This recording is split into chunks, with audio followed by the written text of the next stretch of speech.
Hi guys, welcome to my platform. Uh-oh, okay. Stop that already. Hello, hello, hello. Welcome and thank you for being here. Come on in, come on in, and come on in.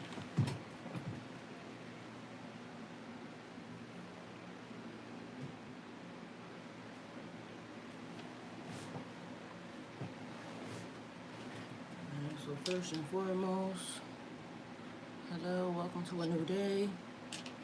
Welcome to a new day. Welcome to a new day.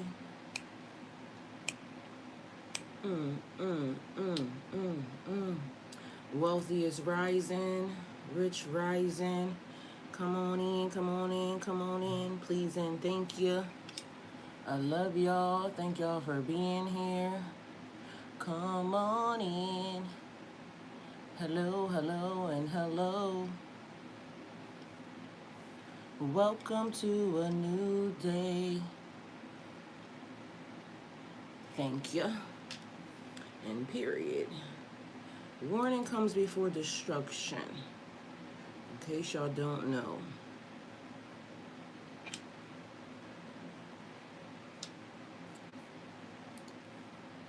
Now, let's see.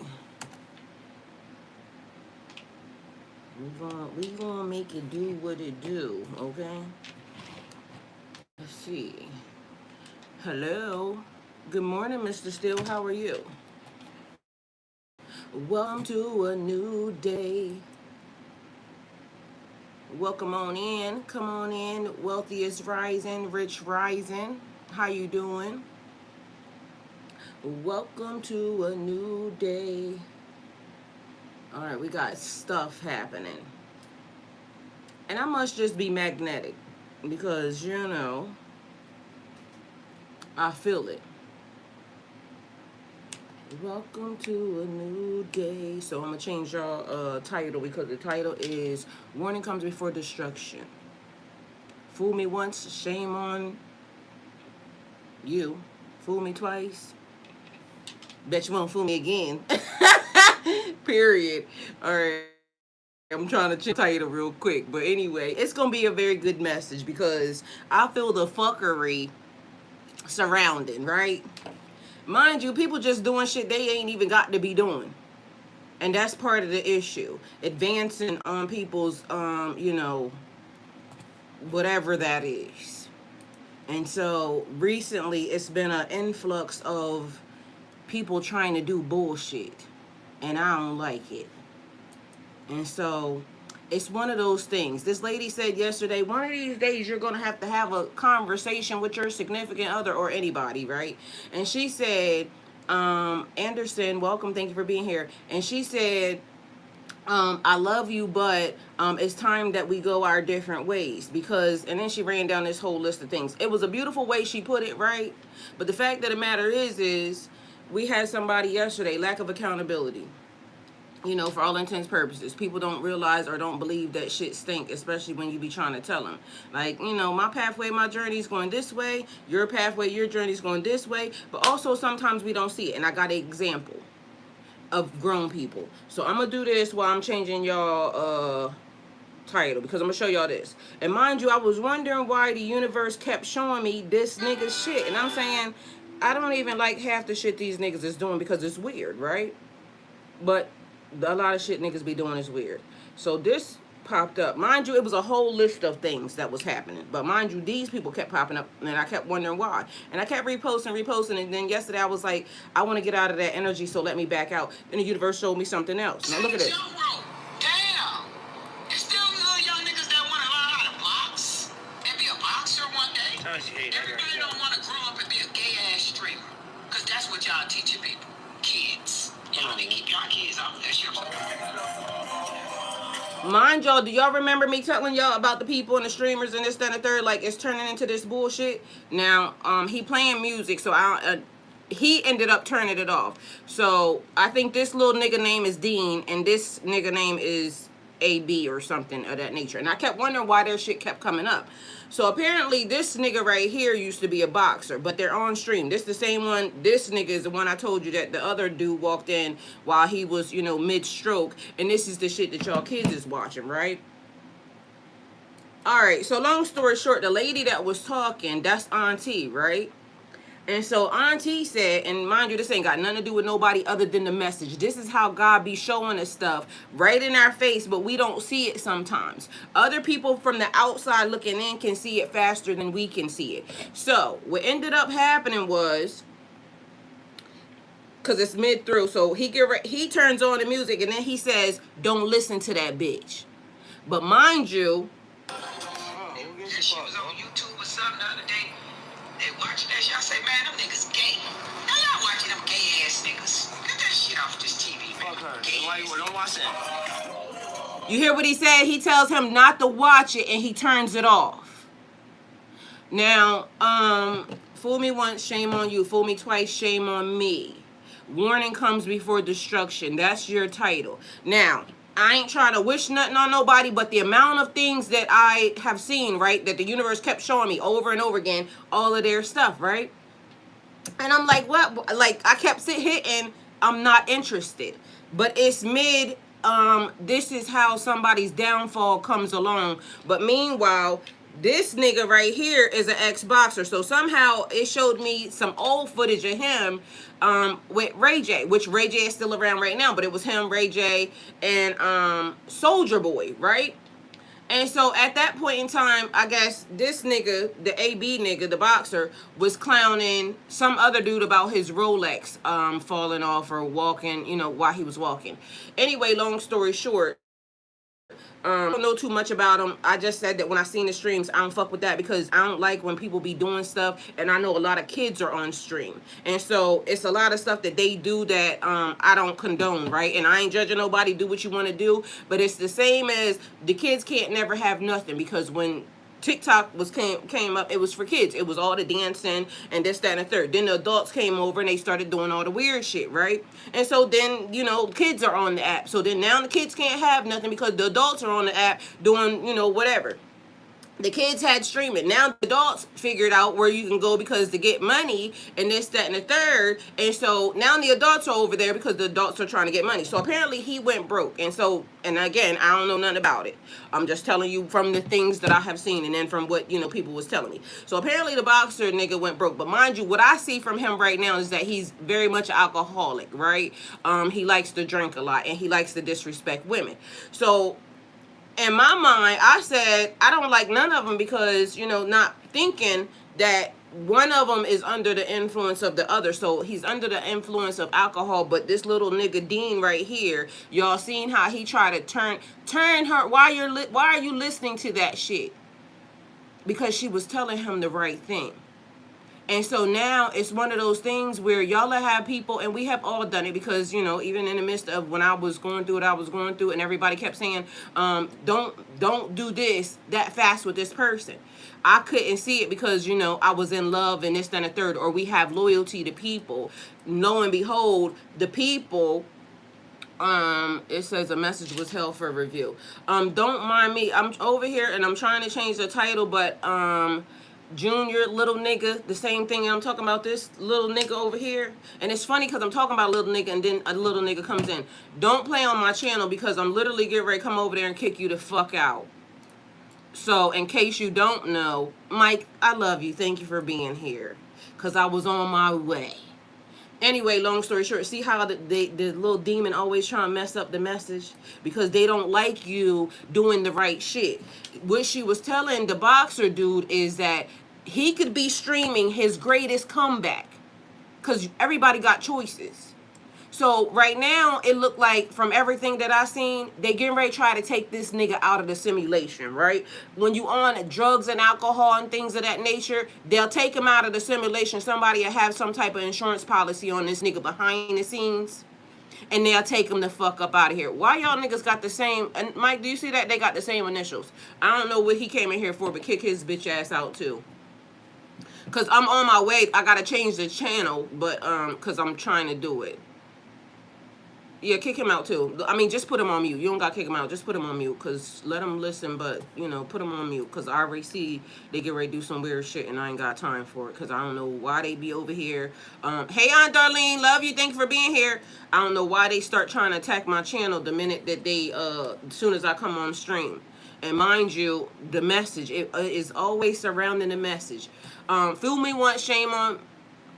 Fool me once, shame on you. Fool me twice, shame on me. Warning comes before destruction, okay? So, he's being told. Mind you, he's being told by everybody. So, what she was saying was, you could be, there's little guys, there's kids, and there's people, because he's a boxer. And apparently a famous boxer, right? So there's people that will want to learn from him. And his comeback would be a great one because he can film it live on stream, right? But instead, he's being filmed doing a bunch of, you know, weird nigga shit. Because why the fuck? And this is the thing. Why two grown-ass men got on the same outfit? I don't know who did that, but whoever was the one that's decided that we gonna have the same outfit, they want to be the bitch. So if you gay, say you gay. Like, she's not lying. This gives, I want to dress like my nigga, or I want to dress like my bitch. That's what that gives. Because how y'all two grown-ass men, and y'all made the decision, and y'all keep making the decision, because everything that I see keeps being, they wearing the same outfit. Who do that? It's 2026. Who doing that with they mans? Ain't nobody doing that. That's some stuff you do with your girlfriend or your wife. So when he goes to try to turn it off, you see he goes to turn it back on. Be mindful of people who are disablers, because the nigga Dean is disabling. As soon as you said show them on screen, I thought gay. You see what I'm saying? Like, ain't no fucking grown ass man doing that. And that's what she trying to tell him. But literally, this is the moment where this nigga is about to make a critical decision, because he turned it off. The boy Dean turned it off and said, don't listen to her. Why you want to listen to that? And he went to turn it back on because he thinking and he realizing, like, he's being used. And I don't know who the dude Dean is, because out of nowhere, he just came out of nowhere. So to me, it seemed like as long as he can keep this nigga drunk and acting weird. But the other part that I told y'all that I seen is, a person will be around you. You could be the golden ticket. You can be the golden ticket. And they know it. Meanwhile, he's trying to make it seem like he's the important one, right? So, the other day when I seen one of their streams pop up, this nigga Dean, apparently when AB started doing some shit with Amber Rose, like sexually harassing her and shit, they kicked the nigga off out of the car or somewhere. A friend, like one that's gonna be, you know, your friend. I told y'all yesterday, he was listening to somebody else was in the car, or it might have even been him, because, you know, he was a little bit off stream, saying this nigga being a weird ass fuck nigga. Like, he was literally downing this nigga. And let me tell y'all something about friends and things of that nature. Your friend ain't gonna sit around and let nobody talk shit about you at all, period. Because the stuff that they were saying about that man when he wasn't in the car don't seem very friendly. So your biggest op, your biggest hater is sitting right beside you wearing the same fucking outfit, acting like they your mans in them. But meanwhile, this nigga is your biggest op. And remember what I told you about when the demons and shit, like people be thinking demons and devils and spirits and this, that, and the third. It's the fucking people. Like, the nigga's on assignment. So, when this nigga die on stream, all of a sudden everybody gonna act like, oh, well, you know, it was his own fault because da da da da da da da da. Meanwhile, when Yancy came and said what she said, it's other kids, it's other people that you would listen and watch you, you know, boxing and this, that, and the third. The nigga sitting right beside him that paid and benefits off of him all the bullshit said turn it off. They don't want you listening to nothing good. They don't want you hearing what's gonna be beneficial for you. And had the audacity to call her a bitch. But this your nigga. Your nigga should want you to, you know, do great things. Your nigga shouldn't want you always being drunk and shit like that on stream. Your nigga, your handler, should be trying to find better things for you to do that is positive. But they keep this nigga drunk. They keep this nigga in the club. They keep this nigga surrounded by drugs. Sex, drugs, money, and alcohol. Nigga's biggest downfall, especially when it's being used in a wrong way. And this nigga, the murderer sitting right next to him. Because he gonna keep him not listening to good shit. He's gonna keep him because it's beneficial to him. So do with that information what you will, but at the end of the day, we all done gone through it. We all done, you know, seen it. And other people around us will be saying that person ain't good for you.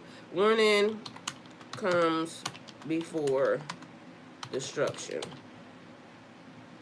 Now, mind you, this is the other thing. I already seen, and I don't know when this was because, and this is why I'm telling you, if they already tried to take him out before, it's going to be easier to take this nigga out now because drugs and alcohol, and they keeping them cloudy, right? So I seen something that ended up, because I didn't realize, or even now, so I think it was something old because it said he was around my area in Covington, right? Covington is, go out of my neighborhood and right there. I stay in Conyers, but Covington is right there. But what it said was shots rang off into this nigga car, I think they said, and y'all can go look up all this shit because like I said, I was wondering why this shit was coming across my timeline. It didn't make sense to me. Like, I don't fuck with them. And I was just not liking the shit that I was seeing, especially when I know kids be on stream, and I just don't like that shit. Anyway, so long story short, the universe showed me something else about this nigga, that even when you a good dude, it comes off as you not a good person, right? It will come off as you're not a good dude or another person, or you're a bad person because of the company that you keep. Anyway, long story short, so they said shots rang off in this nigga's car or something, so somebody was gunning for him. Anyway, I guess he's still alive because I don't know when this happened. I think this was old, but it showed up on my timeline, and I'm confused as to, again, why. Anyway, so he made it out. I think he ended up getting locked up. So the other day, something else that popped up, because it kept being one thing behind the next. Apparently, Akbar is another streamer, a girl from Atlanta. She was on a couple other different shows, and she got on the bus. This is during the streaming episode recently, right? So she happened to get on the bus. The nigga Dean started popping shit to her because of the fact that the platform, whatever the platform is, that Lemmy, he runs a show. He has a TV show and all this other shit. Anyway, long story short, apparently something happened and she got beef with him, but she was saying she didn't have beef with him. So in the midst, the dude AB was quiet. He was just sitting there. He wasn't saying shit. The nigga Dean was popping shit with her, right? Back and forth, telling her, get her off the bus, telling security, get her off the bus. So somebody else, you hear them in the background saying, get her off the bus, and it's that and the third, right? AB had nothing to do with it. The boxer dude had nothing to do with it. He's just sitting there.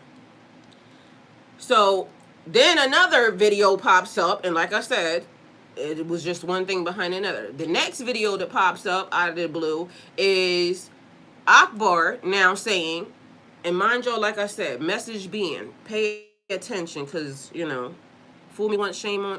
Don't let nobody take you out of your spot, because technically that's where we going with this. I'm just giving y'all the story so that way y'all can see where sometimes we see stuff faster, and sometimes it might not even come as dramatic as this, but it's giving real time shit, right? So the girl Akbar is now, she done got off the bus, they done kicked her off, so now she goes live and she's on another video that I'm seeing, right? And so it's only a couple minutes, so I don't know everything that was said. My gist was this. She said, this little nigga acting like he a gangster. Talking about the nigga Dean, because he was the one that was popping shit. This little nigga acting like he a gangster. He don't realize that this streaming shit is gonna get him whatever, you know, she basically saying, because I know some niggas that'll stream, nigga, they'll throw your ass in the back of the truck and stream while they got your ass in the trunk. So stop acting like you that nigga. Mind you, he ain't even the boxer. You see what I'm saying? It's the other nigga. So anyway, so we see her shit, and the comments, because I be in the comments said, right message, wrong person, because Akbar be into some shit, because she in some shit right now with Cardi B and some other stuff, right? All right, so she took her beat and tried to throw shots again, awesome online streaming shit. But mind you, don't pay attention to the distractions. The conversation is, fool me once, shame on you. Fool me twice, shame on me. Warning comes before destruction. Don't let nobody take you out of your spot. Because this is how it starts with the bullshit. Because we talking about the other nigga, right? But mind you, the other nigga, the Dean nigga, the little nigga, is the one at the mouth. So somebody in the comments says, right message, wrong person. Because she ain't lying. She don't realize da-da-da-da-da, right? I mean, he don't realize da-da-da-da-da. So apparently, you know, she know them boys. All right. Next video pops up. Mind you, this ain't even my timeline is what I'm trying to tell y'all, because I'm trying to figure out how these niggas is on my shit. Alright, next video pops up. It is the nigga AB, the boxer nigga, with what is his name? From Miami, Florida. He's fucking Haitian.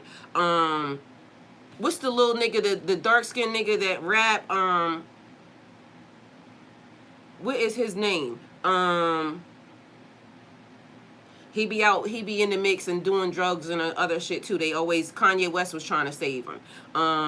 Kodak Black. I love Kodak Black. Kodak Black and him, the nigga AB, the boxer nigga, the next screen that pulls up is a man. He's commenting and commentarying the fact that apparently they was shooting dice and AB didn't want to put the money down, and apparently whoever the nigga that they was playing with is from Miami, and he must be one of them dudes, because Kodak Black ended up paying the money that he was supposed to put down. So they saying they don't know if this nigga realized, like, nigga, you could be a boxer all you want, but when the eyes start going, because then in the video you seeing Kodak Black eyes got big as fuck, like, nigga, do you know who you, like, you know what I'm saying?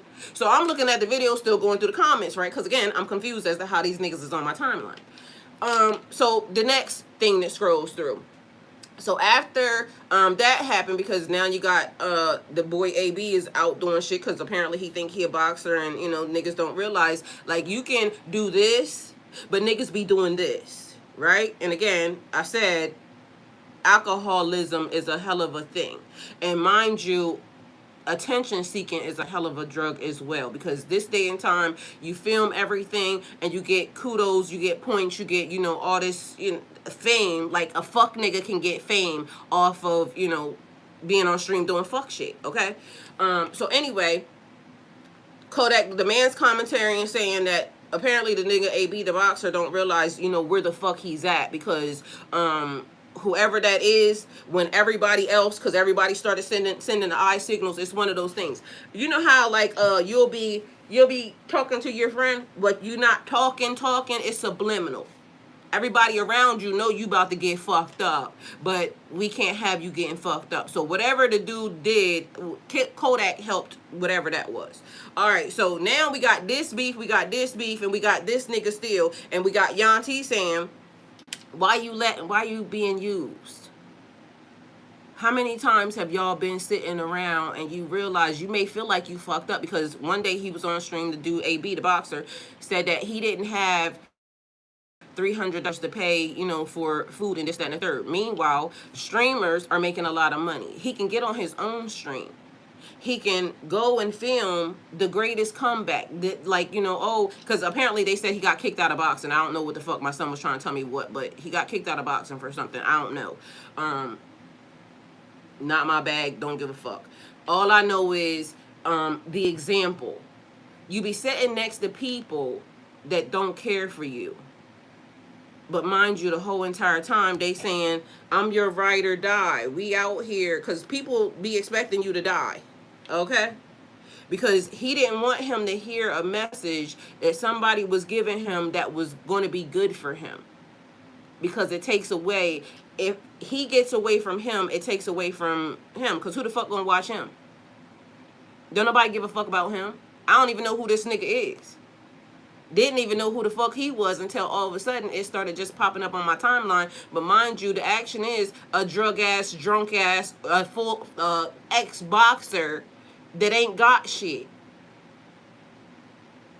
And the next headline could be nigga died, or he got, you know, popped some fucking where, and now, you know, everybody fame clout is gone. or it could be the biggest comeback story, like she said, the greatest comeback story, or you doing some shit online that's purposeful and helping people and growing in the opposite direction. And I don't know whether or not anybody knows it or not, like, you know, because depending upon if you realize like why a person drinking or how a person drinking. And I said it before, I drank a lot before, right? And other people around me may have been saying, oh, she got an issue, this, that, and the third. But during the time when I was drinking, I was thinking I was having the best time of my life. And for all intents and purposes, I was. So he may be thinking the same exact thing. He don't have an issue. He's having a great time, but he don't realize his biggest op is sitting right next to him, right? Because again, nobody knows. People done died for less, B. So just so you know. So the next video pops up, right? Now, the same bus scene where he kicked her the fuck off at, and now, you know, some other shit is happening because they said that he got followed. So I don't know if the following from the last following, I said they was in a such and such a place and gunshots rang off and he went to jail. Anyway, so now the next video pops up and it's him, these two niggas looking like the Bopsy twins sitting on the same bus that they just kicked the bitch Akbar off, right? And so now there's another nigga sitting there. And the other nigga, I'm going through the comments because don't know who the fuck this is, but apparently it's a nigga that be with Akbar. Don't know if he was already on the bus or don't know, you know, if he came on the bus, but they started saying the bus was being followed, right?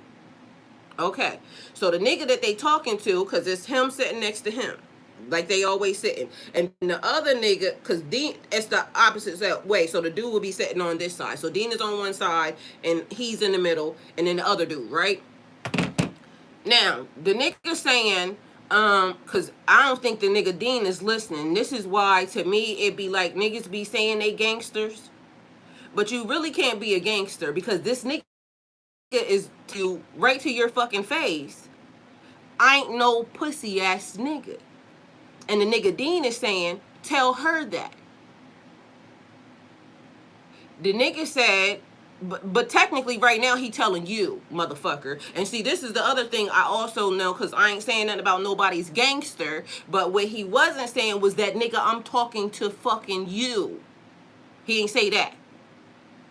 But he's talking to him because he steady saying stuff that's letting this nigga know I don't like no whack punk ass niggas. You're all on the same bus.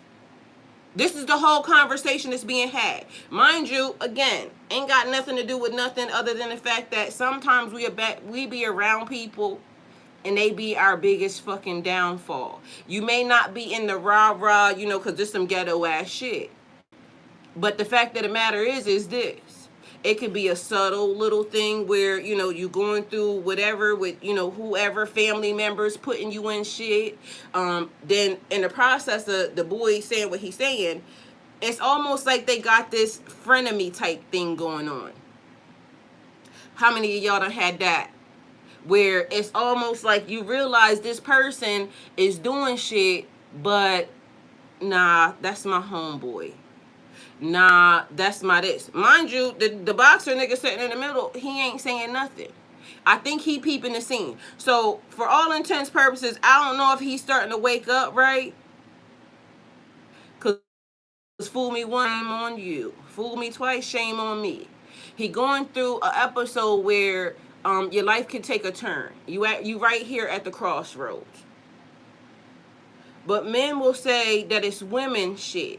Because this is the other thing. When he was arguing with the girl and trying to put her off, he was saying, you see how emotional she is? Meanwhile, she was just trying to tell this nigga something. A lot of y'all, and it be men and women, because like when we be in relationships with people, our niggas will be telling us, like, that bitch ain't your friend. They won't tell us why, like, you know what I'm saying, they try to crack on each other or they try to do this. Hawkins, welcome, thank you for being here. Anderson, hi, welcome, thank you for being here. So they won't tell you why this bitch ain't your friend. They'll just be saying, that bitch ain't your friend. because, you know, they be knowing what they be doing behind the scenes. A lot of times, even with females, they'll be saying, them niggas ain't your friend. Your female will ride harder for you than your nigga will be, right? So then the next thing that pops up ain't have nothing to do with them. It has something to do with a woman. And she was saying that her son died. Her son, he was a teenager. And there's a lot of stuff that's happening and going on right now. So we started with this because, you know, we started with this. So she said, she's showing a picture and she said, this wasn't his friend. Because come to find out, the friend is the one who got him killed. And these were some young people. In real life, Prosperous Rising, thank you. In real life, everybody around us will see, you know, the people that's sitting next to us, the people that we love, the people that we connecting with, the people that we call our friends, you know what I'm saying? Other people around us will see it. And we may not always, like, you know, go with the first thing. We'll say, no, we loyal to this person because, you know, this, that, and the third. They've been around me since, you know, forever. Another reason why you don't see it. Excuse me. In the spiritual community is somebody that we call a handler, right? A handler is the person that, you know, they kind of pull the strings for good or for bad. And a lot of times, you know, they be on assignment. And whether or not we know it or not, because we be thinking that these people love us and, you know, oh, well, this is my homeboy because that's his homeboy. But when he went to go try to turn it on, he asked him, why are you listening to her? Well, because Yanti is a little bit older. Yanti can already see what's happening. And for all intents and purposes, the world is already saying it. Everybody can see it. Anybody that's watching it. Mike said right there himself. Hi, Xavier. Love you. Thank you for being here. As soon as it showed on his screen, he thought gay. And, you know, we're not even judging. It ain't even a thing where we, you know, LGBT bashing this, that, and the third. But you out here, you on stream, you claiming to be, you know, y'all out here abusing women and all types of other shit. Sexually harassing, cussing bitches out, this, that, and the third. This is the example that you're setting. But it's not a positive example for anything or anybody. And if that man is trying to change his life because he already knows the downfall, because from what I heard, they said that this nigga was flushing money down the toilet and just giving away money and this, that, and the third. And then all of a sudden he went and spiraled into something where he couldn't do whatever it was he could do for himself or for anybody else. And then all of a sudden, everybody that was his friends or that supposedly was his friends showed their true colors. Because when you got and you up, everybody want to be around. When you ain't got, don't nobody want to be around. When you on the way rising, you got to watch who's coming around, because is it for you? Is it for really to see you win? Or are they getting ready to pull the biggest caper of life and you won't exist? And we already know, what's the number one rule of Earth School? Don't fucking die. Now, you can OD easily, right? Or not. It could be, you know, a setup or something fake. But the fact of the matter is that the world watch you be a drunk ass nigga. The world watch you do everything that you big enough to do out here in these streets, on these streams. So if you die, nobody gonna question that shit. Nobody's gonna question it. So for anybody and everybody, like, don't let nobody take you, move you out your spot. Don't let nobody trick you out your spot. And what I'm watching is this nigga is definitely about to get tricked out of his spot because of the fact that somebody else is handling him, and the way they're handling him ain't really on the up and up. It's bringing a lot of people around and a lot of attention, but they trying to clout chase off of really it's him. So do with that information what you will. But like I said, the lady that was crying, she said she noticed it. She saw it. She told her son.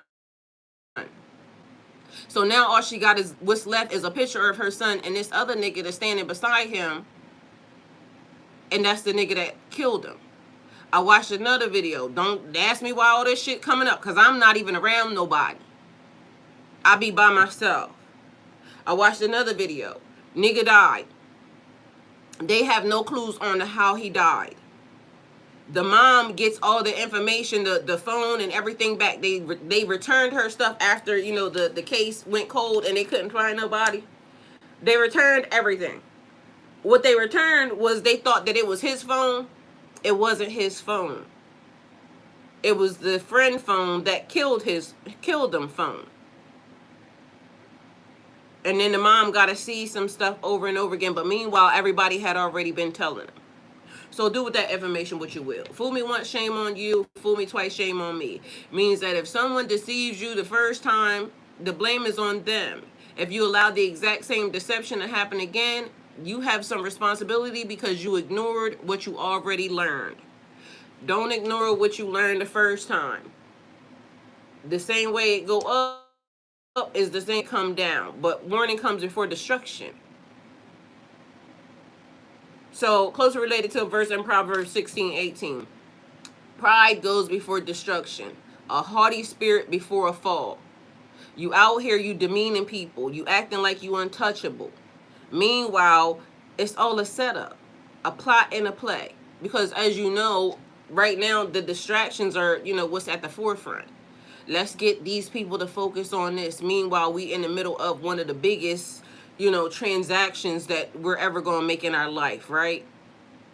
And let me tell y'all something else I've seen.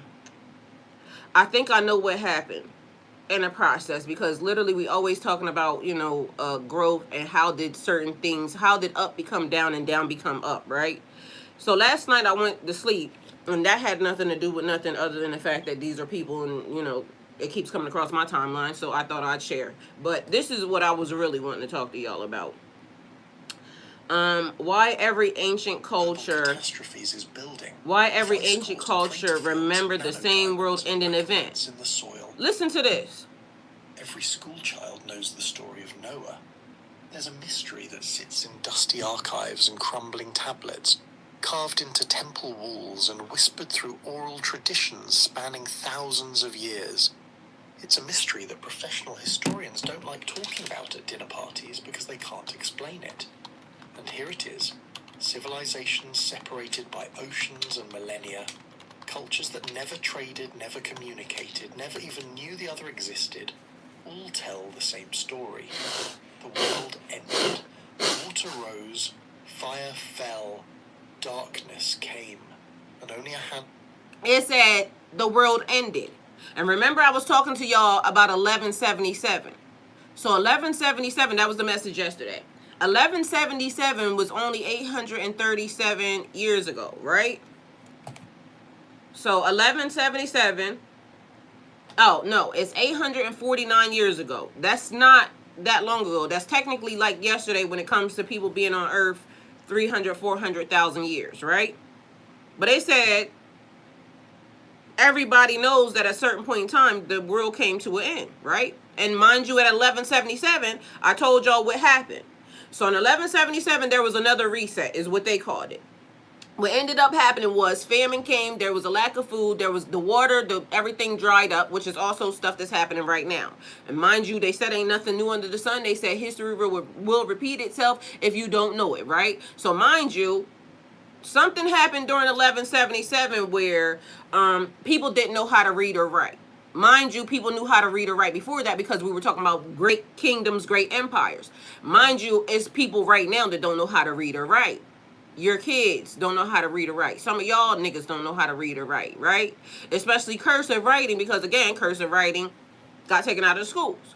So anybody that is about 40 or down, 30 maybe down, may or may not know how to read or write cursive. Mind you, it's videos right today that somebody is, one of the streamers is going around getting people to read, and there be a lot of grown-ass people that be outside looking real, real cute, bust downs, you know, hair down to their ass, the best gear, this, that, and the third, can't read worth a fuck, but they focus on their outfit, okay? And I ain't judging nobody. I'm just telling y'all that what happened then is also happening now, all right? And why? So, in 1177, they said people started migrating because their lands, all of a sudden, people just from anywhere and everywhere, they noticed that there was places that they don't know why the people just up and left. People just took their stuff and they left. They took their husbands, wives, children, anything they could grab and anything they could take, and they started migrating to other places because the land wasn't yielding anything. They couldn't grow anything, and so it was survival, right? So just so y'all know, 2 things could be true at one time. 3 things could be true at one. 5 plus 5 is 10. 1 plus 9 is 10. 8 plus 2 is 10. Okay? So multiple things can be true at the same time. All right? So these people are thinking that they leaving from where they're going to now go somewhere else to a better place. As they're leaving and migrating, they start to meet other people. Don't have to be the same type. It could be black people, it could be white people, it could be Indian people. Because what they said also was that the armies of people that started to come wasn't the same group of people. They weren't dressed the same, any of that, right? Mind you, 1177, 849 years ago. Look it up for yourself. So anyway, as these people are trying to go across the country or wherever they're going, to the people where they're going, they look like mobs. They look like an army.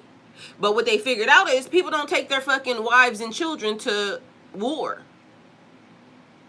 Okay. So anyway, long story short, when the people get to where they going, but the people where they going don't have food or anything either. So they don't want to share with them. So you have to remember that now it's life or death.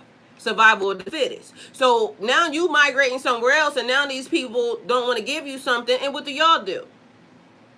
They got to come up off that. So now you become a pirate or whoever the fuck you become, you know what I'm saying? Because of the fact that you were trying to just feed your kids. You was trying to just do what you needed to do. So on this side, the people where you're going towards, they don't give a fuck because they trying to just feed their kids and they already know what they going through too. So anyway, people started, going to war and they saying this, that, or third, or the people started to come with the other people. Anyway, they got to Egypt. And when they got over to Egypt, Egypt said, hell no, we won't go. Egypt don't know who the hell you are. All they know is you're an army of people, not realizing, hold on, armies don't have children or women with them. But mind you, they don't give a fuck. All they know is you trying to invade the walls. The people are trying to run from whatever famine, whatever hunger, whatever they're running from, lack of water. Mind you, they also started to notice that in history, the walls and stuff of the things that they're looking for are melting. So they said that also something else was happening, but nobody wrote about it. But previously, how the kingdoms and everything prospered was that this kingdom wrote to this kingdom, that wrote to this kingdom, that wrote to the kingdom, and it was documented. So the Sumerian tablets and all this other stuff, play into this, as well. The tablets, the clay tablets or whatever they was writing on, play into this too, because all of a sudden they noticed that it just stopped. And then there was no more writing. And they also said that they noticed that the handwriting of whatever it was wasn't as neat as it was before. It was almost as if somebody was writing really, really quickly. Mind you, I'm only telling y'all this because I'm also telling y'all about something that's happening right now, actively. So the people was talking about how the 13 or 15 families or whatever that is, how they are ruling over the world and how they got into ruling over the world, right? And then it dawned on me because then I seen another video, like I told y'all the other day, not this video, but what I was telling y'all the other day is how is it that a group of people that didn't know how to wash their ass, how the fuck do y'all think that they took over and now they're running something? It don't make sense, right? So I seen a video of another lady and she kind of was saying what I was saying, but then she even took it a little bit further. Because remember, these people are also inbred. They was marrying one person to the other person. That also mean you kind of slow, because I ain't never seen an inbred group of people that was overly intelligent. I mean, correct me if I'm wrong. So she started pointing out something else. She said that mean that y'all would be ain't no way that y'all would be able to do this in the midst of, like, y'all are inbred, but y'all are over one of the biggest banking system. Y'all knew to be able to create wards and start this and start that. And remember how I told y'all that the reason why even the U.S. as a superpower, the reason why it is like that is because of weapons. They were able to manufacture faster than anybody else, right? Okay, so that's how we know that they're staying in the top tier. Because if you go look at the numbers of everybody that has weapons and everything else, we are like, top tier because of the fact of mass production, right? Now listen to this. handful of humans survived. The ancient Sumerians, writing on clay tablets in Mesopotamia over 4,000 years ago, described a great flood sent by the gods that destroyed humanity. Only Utnapishtim and his family survived on a massive boat. In Central America, the Mayans recorded multiple destructions of the world, including one by a great flood that turned humans into fish. Across the Pacific, Aboriginal Australians have dreamed... And the reason why they're saying that is because that's what the people was calling them, the sea people, but apparently they was the fish people. Stories of a massive flood that reshaped the land and forced their ancestors to flee to the mountains. In China, the Great Flood of Gunyu is described as a world-covering deluge that took decades to control. And in Scandinavia, Norse mythology speaks of Ragnarok, when the seas will rise and consume the earth. Different continents, different languages, different gods, same story. Now, you might be thinking, okay, floods happen, people near water, rivers overflow. Of course, ancient cultures would have flood stories. That's the rational explanation, the one that lets us sleep comfortably at night. But here's the problem. These aren't just stories about bad storms or rivers overflowing. They're stories about the entire world being destroyed, about humanity being reduced to a handful of survivors, about a catastrophe so severe it... Alright, and that's what got me. A handful of survivors, right? Mind you, what would happen right now to this day when everything is happening, earthquakes are happening. The other day, the man that's running the country got up and he said that the reserves are going to be shut down pretty soon because, you know, the oil reserves and things of that nature. But he wasn't supposed to say that because you could tell he wasn't supposed to say that because the nigga in the back looked at him like, you know, what the fuck. But then he tried to clean it up and he said everything's good. Mind you, it's people saying that water is drying up, okay, in certain places. And mind you, this is in the United States, just so y'all know. And in the world, I keep saying, because people act like they don't actively understand that this is one planet, right? And so people will say that just because something is happening here don't mean that it's happening in other places. So if you look around the world and other places, lakes and streams, natural sources of water, fresh water that you would need is drying up all over the place, right? But again, this is one of the things that people wouldn't care about. So as long as it's happening here, it don't matter. But it does matter. Because when water and shit starts to dry up and people can't do what they need to do, they will start to migrate. They will start to leave and go to other places. Mind you, that's already happening. You might not see it, but in other countries and other places, they're already migrating and leaving and going to other places. It's the reason why you see in certain places, you'll say, why is it that these groups of people just up and left? Well, it wasn't sustainable anymore. So now they got to make sure that their, you know, families can live off of whatever. Happy Friday, Majestic Grace. Love you. Thank you for being here. So now these people have to go and find, you know, sustainable living areas for their families and things of that nature. Sooner or later, if it's happening everywhere, where are the people going to go? If it's happening in other countries, and then there's places that are sinking, because again, I told y'all about, you know, Italy, they are already underwater. If this place is underwater and that's sinking, so now that don't exist, and now you got so many people. How many people's on the planet? Let's see. We got how many people's on this planet?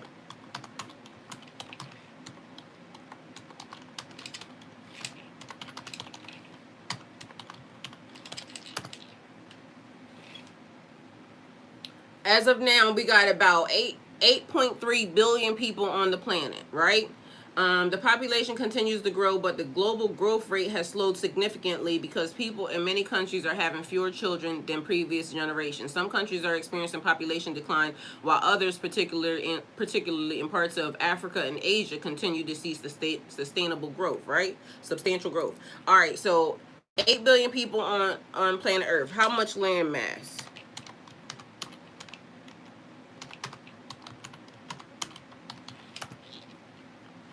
And I'm telling y'all this because we're in the midst of it happening again.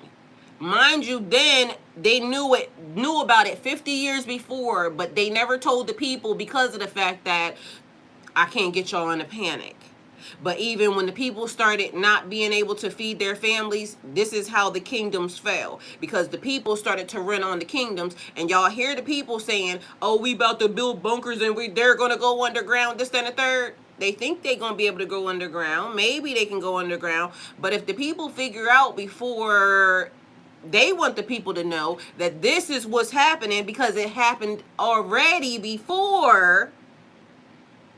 And I'm not trying to fearmonger to anybody. What I'm trying to tell y'all is this. They don't give a fuck. They're going to let the reset happen, and this is how those people got in control. Because if the reset, and I told you, I don't believe in a reset, we restoration. The universe is going to adjust itself as many times as possible in order to put itself back into alignment. Mind you, part of this also is the universe, because if y'all are out here fucking up the planet, Mother Nature will kill you. Because Mother Nature is alive. And if you are going to risk hell and high water to make sure you survive, why would Mother Nature not risk high water for it to survive? So the planet is going to do some things in order to kick y'all plague ass off. So now just think, when Mother Nature did that before, and it says literally there was only a handful of people. Y'all heard what the nigga said. A handful of people survived. Who gets to write history? The people that survived. Who gets to now control the narrative? The people that survived. So, if in fact we run this play out again, right, all the way, it says Earth's total surface is about 510 million square kilometers, 197 square miles, but most of that is covered by water. So here's the breakdown. Total surface is 510 million kilometers. Water is 361 million. The land mass is 149 million kilometers. So to put that into perspective, 149 kilometers, 149 trillion square meters, 149 million kilometers, 57.5 million square miles. That's about 36.8 billion acres of land. With the world population of a rough about 8.3 billion people, there are approximately 18,000 square meters, 0.018 kilometers of land per person on average. That's about 4.4 acres per person if all land were divided equally. So, and all land ain't divided equally. Of course, much of the Earth's land is not inhabitable. So, we have deserts, mountains, glaciers, forests, and protected areas. Reduce the amount of land where people can actually live. In fact, and mind you, just so y'all know, I found out that there is a place, and y'all have to Google this and look it up for yourself because you're probably gonna have to do a little bit of research. But one of those 12 people that people talking about, and they're saying the Rothschilds, because they're saying, you know, even now the Rothschilds just married into the Hilton, or the Hilton family just married into the Rothschilds. Okay, so just so y'all know. But anyway, they're saying that the Rothschilds, I think, is the family. Don't quote me on it, but they're one of the people that have a landmass, an island in Antarctica that apparently disappeared off maps and everything else, but they've been owning it since, you know, such and such. But they will tell you about these people's history, that they have been, you know, had their foothold in the land and this, that, and the third. But remember also, I said about a certain point in time in history, you see pictures pop up of people that are dressed a certain type of way that don't match the scenery. Where did they come from? You hear about children and things of that nature that just showed up. Remember, they was calling them Cabbage Patch Kids. And if you look it up, it says that they was coming in on railroads and this, that, and the third. A lot of these kids are the adults, grandparents to some people. Where did they come from?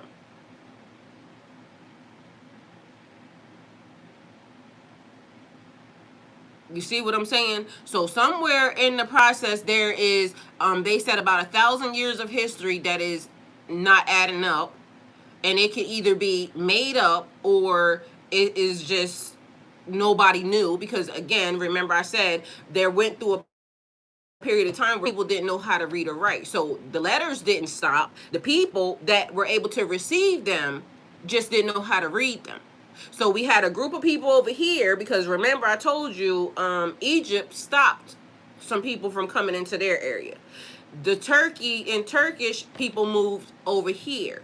Remember, even if you go look at our history over here in the United States, and this land was indigenous land, but remember who I told you we got attacked by.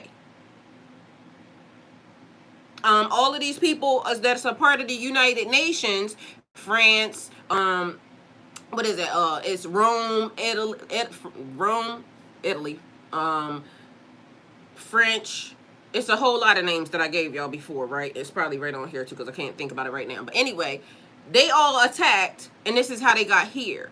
Because remember, then they started talking about a civil war. This is the civil war, and we have to fight against them. But mind you, y'all are the people that sent these niggas the fuck over here. So then they wanted us to help fight against them so they can get free. And then they lied to our people and said, we gonna give you 40 acres and a mule, da da da da da. But mind you, it was land that was already ours, and they wanted us to help them fight against people that, you know, banned them from being wherever they were. But we got attacked on so many different levels because this wasn't their land. This was already land that was inhabited. You see what I'm saying? And so the fact of the matter is they could have been running. That's just like Australia. Come to find out, apparently Australia was land for criminals. They sent the criminals over there because it was supposedly, I mean, they got the worst fucking animals and this, that, and the third. So you got big ass fucking spiders. They sent them to an island or to a place that don't really like, who the fuck want to live there? But now they turned it into something, you know, because they lived there. But mind you, they still would deal with some of the worst type of animals and fucking everything else, which is weird. And I never knew that they sent the criminals there, and that's how Australia got inhabited. So you had all these other places. But anyway, long story short, this is the thing. Imagine you not being able to know how to shower or clean yourself properly. You being inbred. And now you ruling the world. Something ain't adding up. It don't make sense. And so then over here we got 4.4 acres per person. If land was divided equally, but mind you, in certain areas, remember they came over here and started taking land that didn't belong to them. And if you go look at some of the treaties and things of that nature, they told the indigenous people that they couldn't even sell their own land. The government was the only ones that were able to sell the land. And right now they're trying to rewrite history again to the tune of they're even trying to wipe that away and make it as if I forgot what I was listening to yesterday, because again it was North America and South America, right? And then it was something that I think it was something in the Constitution that one of the girls was talking about, and she was saying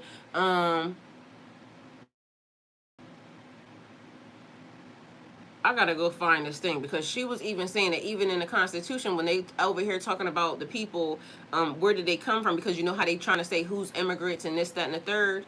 And that's what she was saying. She said, y'all are the fucking real immigrants, because even if they were talking about North America, it's something about the thing about America. That's what it is. Because you know how everybody always saying, if you're from Spain, you're Spanish, or if you're from this place, then you're this place. It's always like the people are almost, the names match the people, except for here.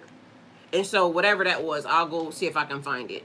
But anyway, it says, of course, much of Earth's land is not habitable. Deserts, mountains, glaciers, forests, and protected areas reduce the amount of land where people can actually live. In fact, about 71% of Earth's land is habitable, not covered by glaciers, barren deserts. Only about 1% of Earth's habitable land is occupied by cities and towns. Most habitable land is used for agriculture or remains as forests or natural ecosystems, which reminds me, remember I showed y'all that picture. So in certain parts of places, certain lands where people live, they got people stacked on top of one another. It's almost like they decided that you can live here, y'all group of people can live here, but remember, if they're migrating, they're not going to care. They just want somewhere to live and somewhere to be. And so it's like this. This is an actual city. This is an actual city. Now, with the amount of people that are on Earth, and say that now, how many places are sinking. So we got California sinking. We also talking about, because Delaware is surrounded by water too, right, on certain areas. So they talking about the oceans and everything are coming in.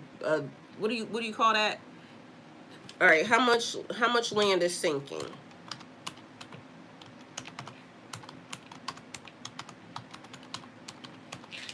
Because there's getting ready to be something else that happens. And regardless of whether or not anybody cares or anything else, and again, I'm not trying to fearmonger to anybody. I'm just trying to let y'all know that I'm sitting here doing the statistics. It's like when I told y'all about being a trillionaire, and people can't fathom how much money that is about a person being able to really help the world or help the earth. People just listen to the amount of money, and then they don't realize, like, that's a crazy dumb amount of money. Like, you couldn't spend that amount of money even if you tried to. You could do this, and this. The amount of things you could buy, the islands, the people, the cars, the watches. Like, you can do a lot, and that money still will be making money the way it is, right? God should strike a match right over there. That makes no sense. You see what I'm saying? It don't make no sense. They need to clean that shit the fuck up. So the land that is sinking. Land sinking is much more widespread than many people realize. And this is why I'm saying everybody just going on about their daily life, right? But mind you, the powers that be, the people who are paying attention to stuff like this, they don't want y'all to go into a panic. But also, if they don't get you to go into a panic, and when the shit happens, like she said, if a match gets struck and all of a sudden the wildfire, it goes crazy, y'all are going to die. The people are going to die. And they already have in their brains to do the very same thing they did in 1177 or any other time when the same shit happened, because this is what the earth does in order to put itself back into alignment. The weather starts to go crazy. It's the same thing. The nigga said, listen to what he says from the beginning. The same scenario, no change in it. It's the same shit.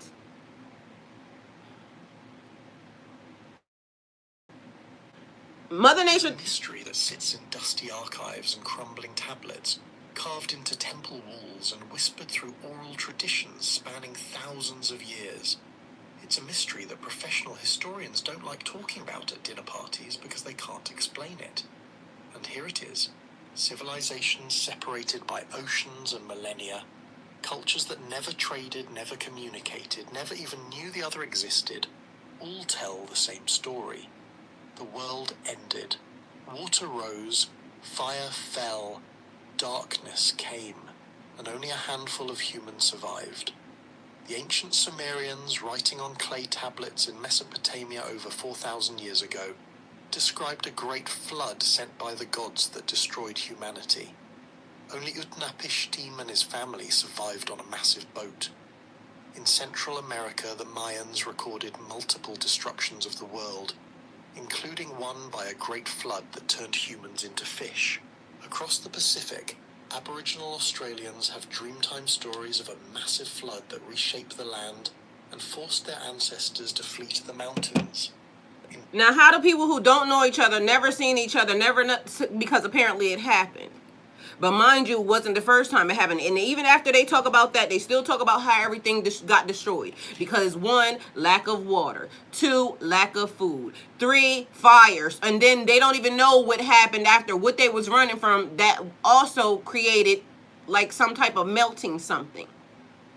Mind you, we're dealing with it, the same exact thing right now. When they're telling you the Euphrates River is drying up, the Mississippi River is drying up, these land masses, whatever they are drying the fuck up.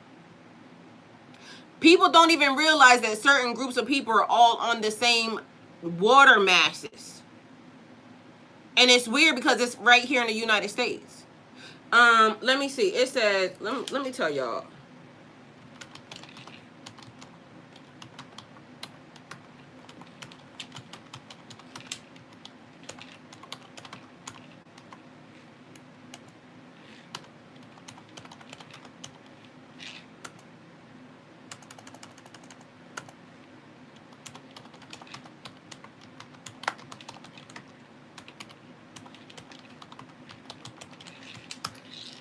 And mind you, it's drying up naturally, but then we got people talking about they putting data centers in and this, that, and the third. But what are the data centers for? Are they basically trying to make sure that, they have information?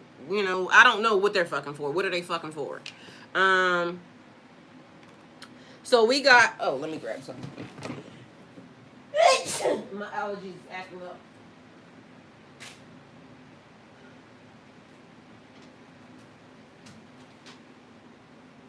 And I'm not telling y'all for this no reason other than this. Why are we gonna keep making sure that they are the people that survive because they put into things that they can survive? They already know, they're preparing ahead of time. They're not letting the people know. And if this time you're in the know and you can do something, leave something, like, you know what I'm saying? Because whatever's going to happen is going to happen. So again, I'm not saying it to fearmonger. Why I'm telling anybody and why I'm saying it is because if we already know how they're going to handle the world, they've been doing that way for thousands of years since they was able to create the good book. And that's only been 10,000 years. Mind you, people have been on this earth 400 and something thousand years.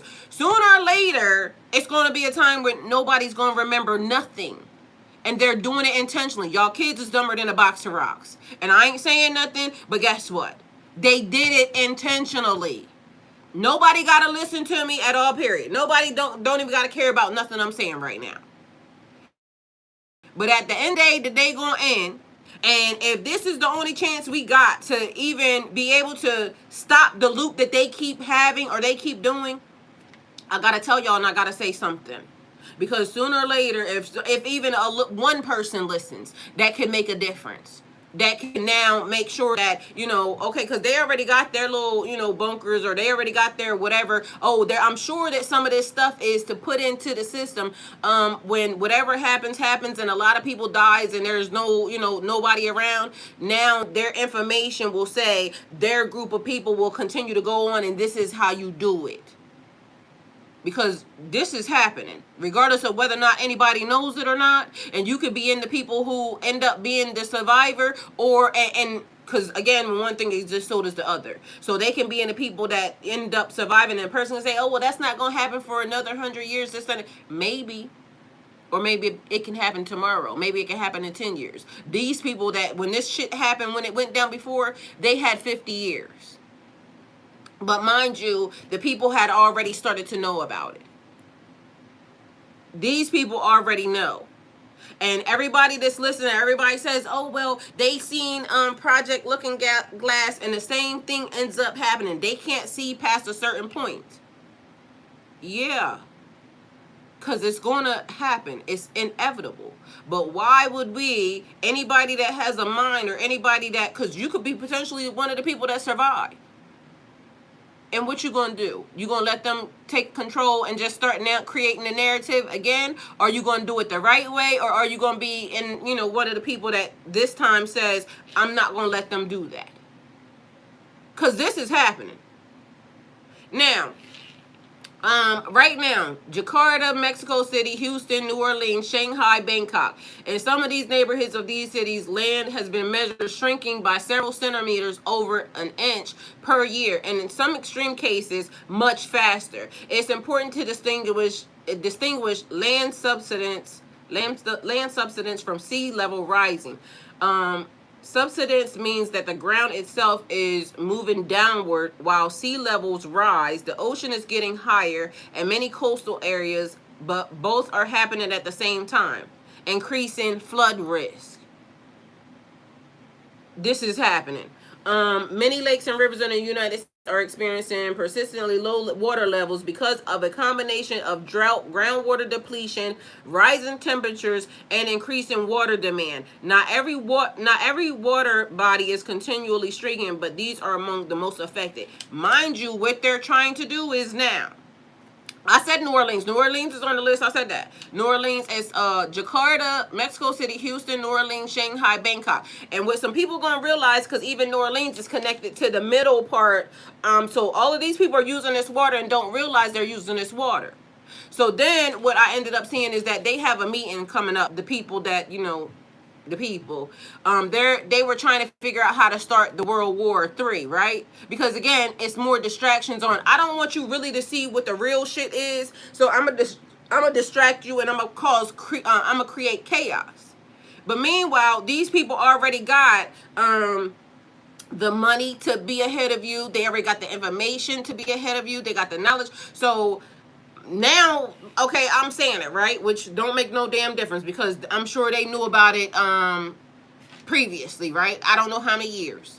They probably been on it since they already knew, when the lakes was doing this, that, or the third. This is a lot of the reason why a lot of stuff ain't tracking no more. Don't track this, don't track that, because I don't want nobody knowing that this is what the fuck's happening, right? So, let me distract y'all with this alien dumb shit. Let me distract y'all with this, that, and the third, da-da-da-da-da. And in my mind, to me, even fuck that, because this is what I got to say about that. If, in fact, they could do anything, they must be stranded the fuck here, too. Because if, in fact, they could do anything, they would have already been fucking doing it. Ain't nobody gonna tell me that you got nobody that's around here that's able to assist in this bullshit and they ain't done it the fuck already. So get somebody else for that. In other places, let's see. Lake Mead, the nation's largest reservoir, remains at historically low levels despite occasional wet years. It supplies water to about 25 million people and extensive farmland in the Southwest. What are the people going to do when the water runs out? When there is no more water and I can't bottle it and I can't nothing, like people not thinking. Mind you, I'm watching people actively on social media now telling people, get you trash bags of water, get you this, get you that. People are going to start moving around. People are going to start leaving where, they come from in order to be able to help their families. People not just going to let their kids die of thirst. People going to try to do the very thing, anything and everything that they can do is what people are going to try to do in order to make sure that they can live, make sure that they can do whatever they need to do. And then it's going to create that same effect that happened in, I'm trying to get my my stream shut down back here. I don't know why, but the same thing that happened in 1177 when people start trying to go to places. Who got water, this city got water, this place got water. People going to start trying to figure out, they're going to start trying to move around, and then all of a sudden the people going to get together. Oh, well, we heard that the West has water. People gonna get together and they little tribes in this and the third. We gonna head west to go find water. Meanwhile, the West is saying, nigga, we ain't got no water for y'all. Shit, it's fucking how many people live over here that we gotta already sustain water for? We ain't got that. It's gonna turn into some craziness. And little do people know, like, even if you think, okay, well, the government got it. The government ain't got shit. They don't give a fuck about y'all. They got stuff for them. Because all they're figuring out is they're going to have to survive. And I'm not trying to fearmonger to nobody. I'm just telling you that these are things that people are actively not paying attention to. This shit is happening in real life, in real time. And whether or not you like it or not, or whether or not you think that, oh, it ain't going to happen in time, it's happening in your time. If you alive and you can hear my voice right now, this shit is fucking happening. So then you go over here. Mind you, this is the thing. A lot of this shit they created too, because it's like you take the seeds that God had already gave us on earth, you GMO'd them. You did whatever you did. Like, to me, it's almost like the punishment that, people gonna get anyway because of it.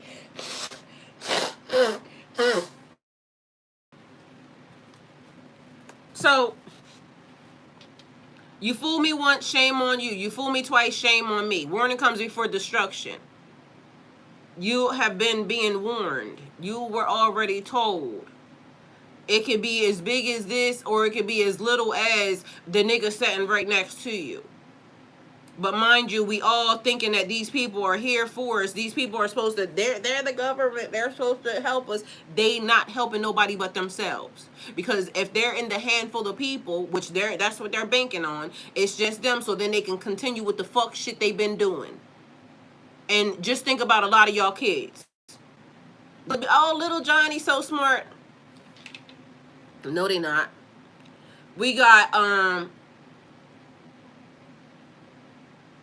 Colorado River, hold on, let me go back up here because Lake Mead, one of the nations, that is messed up. Lake Powell, water shortage has remained well below historical averages, leading to reduced downstream releases in 2026 because of continued drought in Colorado River Basin.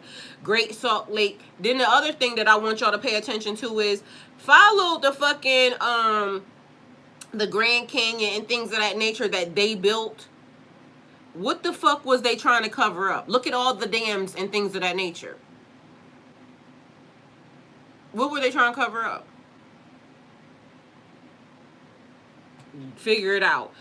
Lake Powell, water storage has remained well below historical averages, leading to reduced downstream releases.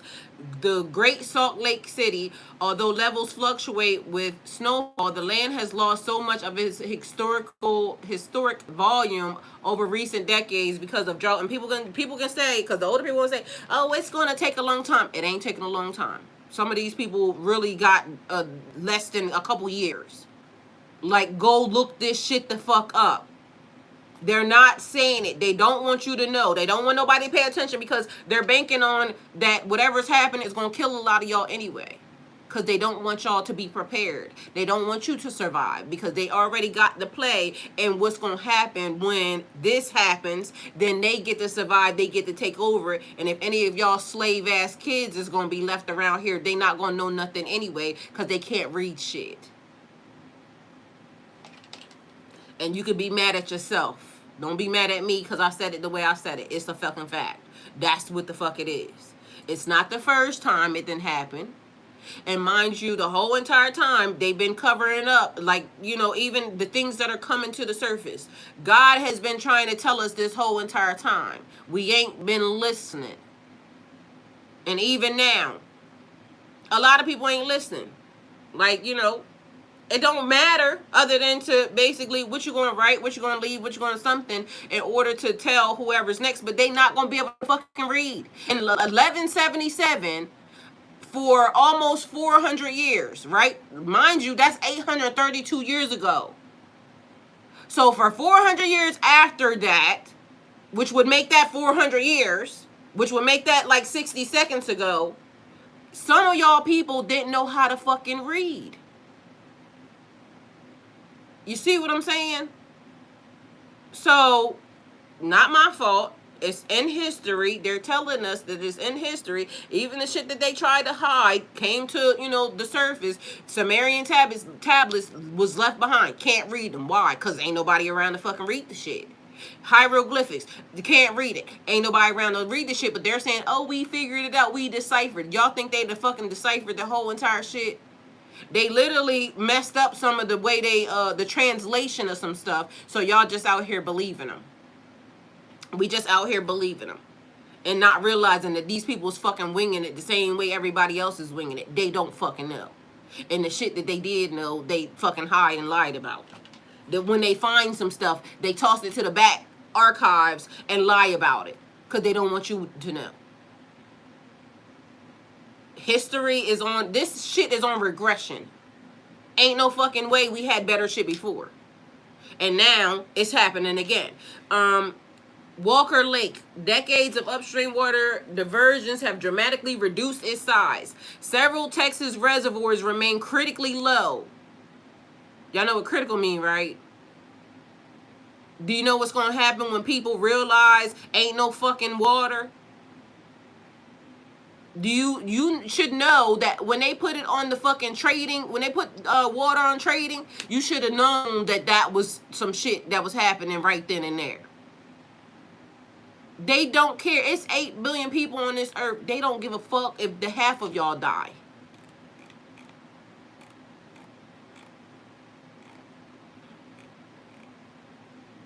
How many people are on the planet? 8.3 billion. More than half of y'all bitches could die and they not gonna give a fuck.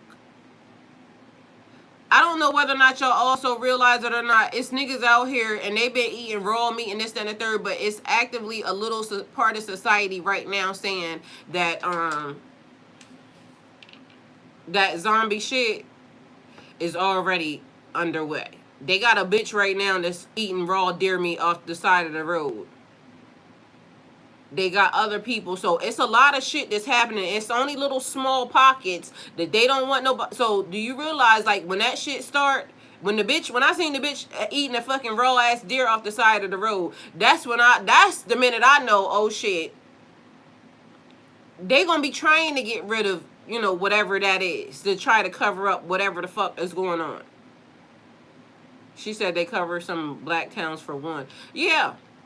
But mind you, that's the story they want to keep telling people too, because yeah, they did that, but white people gonna keep actively thinking that they ain't get ready to try to get rid of their asses too.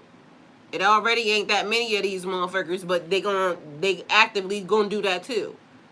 Let's see. They got because I don't think people getting the whole big picture of what's actively happening. So Texas is having that issue. It says remaining critically low, including the Medina Lake, Choke Canyon Reservoir, Twin Buttes Reservoir, Palo Duro Reservoir, with some holding less than 10% of their capacity. 10%, y'all. Okay. Colorado River, one of the most stressed rivers in North America. It supplies water to 7 U.S. states and Mexico, but long-term drought and heavy demand have reduced flows substantially. Yeah. Rio Grande, portions periodically run dry, especially New Mexico and Texas, due to drought, irrigation, and reduced snowpack. Mississippi River. The river is not drying up permanently, but severe drought in recent years has repeatedly produced usually low water levels that disrupt barge traffic and ecosystems. Mind you, I just watched the bitch just walking on the fucking river, on the ground. So whether or not they're saying it's not dry, I just watched the bitch walking, and it was dry. We got Klamath River experiences reduced flows during drought years, affecting salmon and other wildlife. So when there's no water in certain of these lakes and shit, there's no fish. And when there's no fish, there's no food. But mind you, also what people fail to realize is apparently they done let go of some type of ghost bacteria that swims together in worms, and that's one of the things that they're now warning about, because you could die. And what happens is the man was fishing in the middle, they turn into real long, like, little things, and when the man went to go throw into it, it disperses, and then it comes back. And they said if you get stung by this shit, your ass is grass. One of the nurses was just warning about this shit. And she said that she done seen 3 people in the last couple weeks, I think, came into their, because they was swimming in fresh water, and they have that, whatever that ghost shit is. Let me see.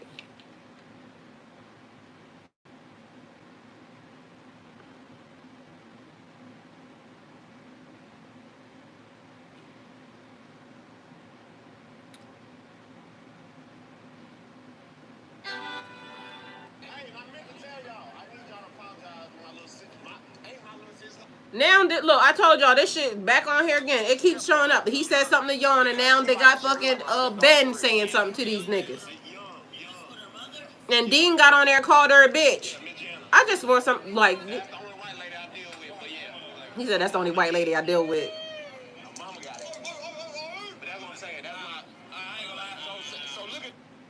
Yeah, Ben pressed these niggas to make this nigga apologize, but he did call her a fucking bitch. All right, let me see. What is the ghost virus? And you see what I'm saying? I don't know why these niggas is all on my fucking timeline. Every time I keep saying not interested. Like, get somewhere. Let me see. It's called. I'ma just spell it because I don't know. This is not fake, and it's not good, as a deadly creature has already spread through every part of the world, and even just coming near it, your life could be over. People were terrified after scientists discovered a deadly, poisonous, giant creature that has now been found in every body of water coming to the surface, and they're being found longer than the length of half a football field, with researchers saying their growth has no limits, and they're already ending lives. The creature is made out of many organisms all banding together, with a horrifying terrifying jobs, including ones that can sting you with toxic chemicals, resulting in the death of its victims. And for those even just coming near it, can still face their end, as the creatures can fire their stingers at you with its ability to chase you. And that's crazy, because, like, you know what I'm saying? What the fuck? But they keep letting go of their scientific experiments, keep letting go of weird ass organisms that have been fucking extinct for 9,000 years, 900,000 years, and now all of a sudden they letting it free on Earth because they want to be all in something. He said, I think that they are pumping and storing the water underground for them bunkers, because the lie is that the water is for the data centers. Well, that's funny to me that even that they think that they are going to be the ones that survive. You know, because again, I done seen truck drivers showing how they underground cities and this, that, and the third. And if people don't believe that, then I don't know what to tell you. Look the shit the fuck up. But because they said that they think that they was taking people and putting them down there too. And so when they saying some of the people that are missing, they think that they are in the bunkers. But it's funny to me how they think that they're going to be the ones that survive. What if those bunkers become your tomb? Because, you know, I think that that's what they should be. They found a fix for everything else though, right? Girl, mind you, that's what I'm saying. To me, it's almost like they already know. They already know where we're going into. They're praying that everybody is so focused on all of this dumb shit that they're not paying attention to this shit. You know how it's like the magician, sleight of hand. I show you this, so you're not focused on the real and the right thing. And again, fool me once, shame on you. Fool me twice, shame on me. Warning comes before destruction. So because you're not paying attention, God already gave you the warning. God already showing you that they pumping y'all full of this. Like, cause these niggas, why the fuck y'all keep being on my timeline when I literally said I ain't interested?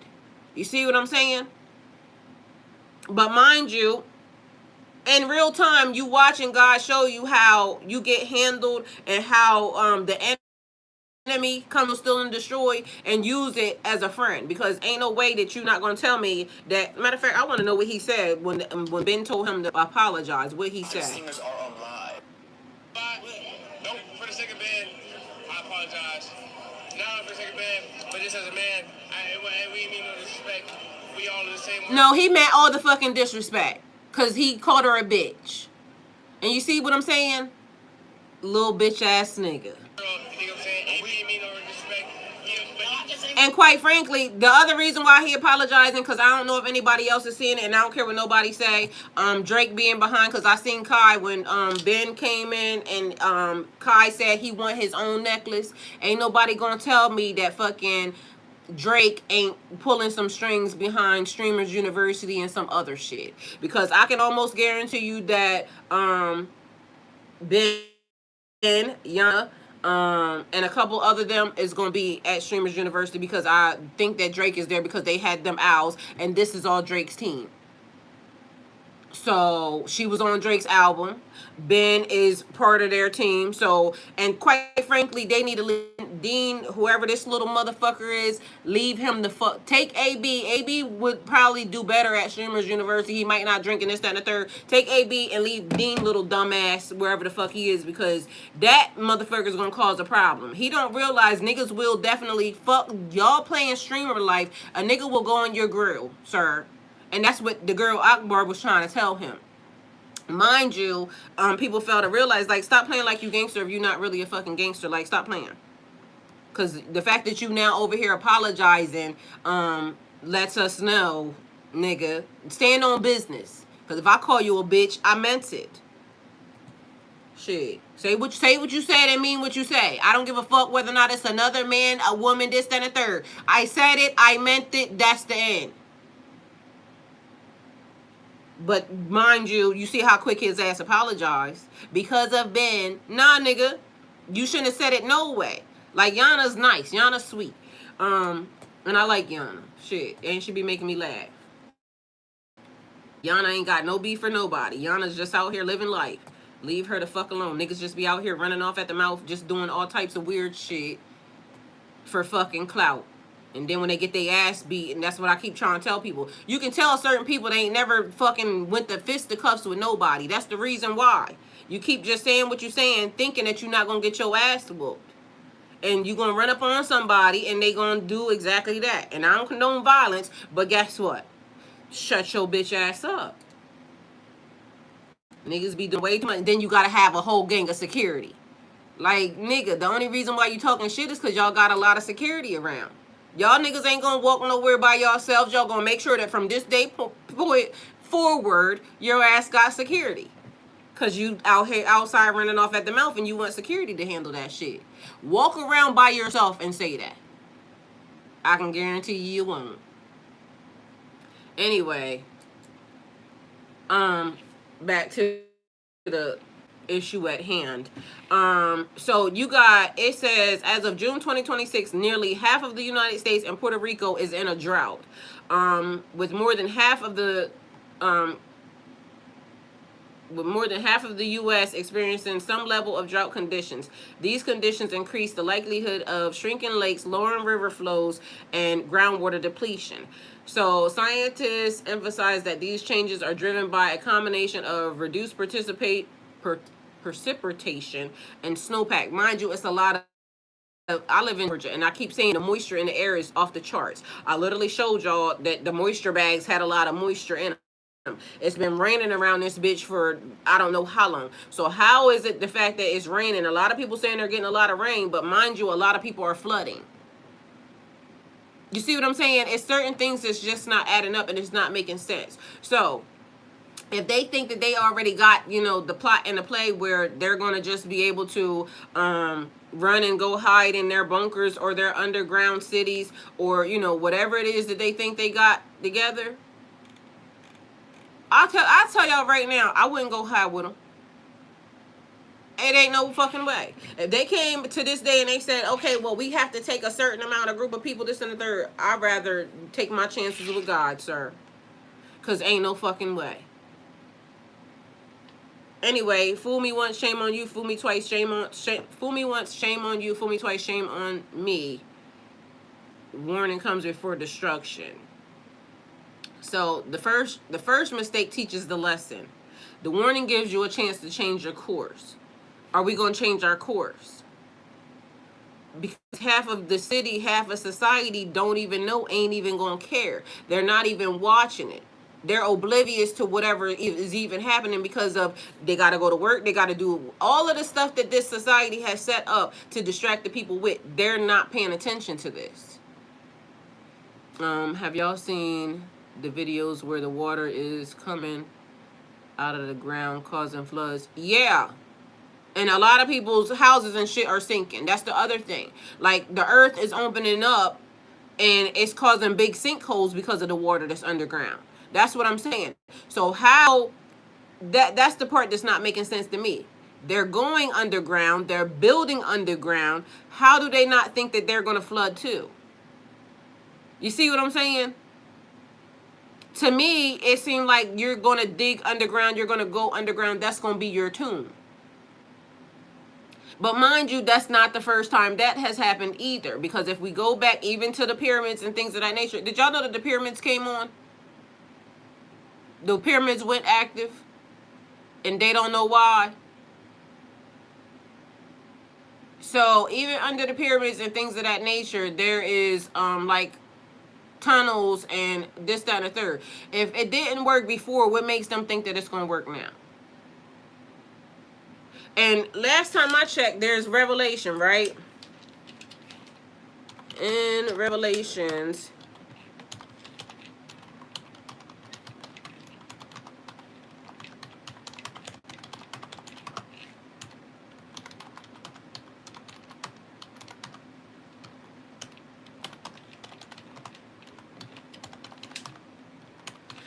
I think that's already been prophesied too. So that's the other part of this.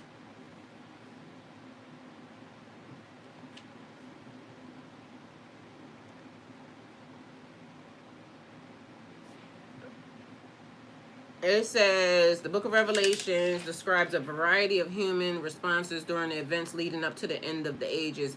It says, So fear and hiding. One of the best known passages describes people trying to hide during catastrophic events.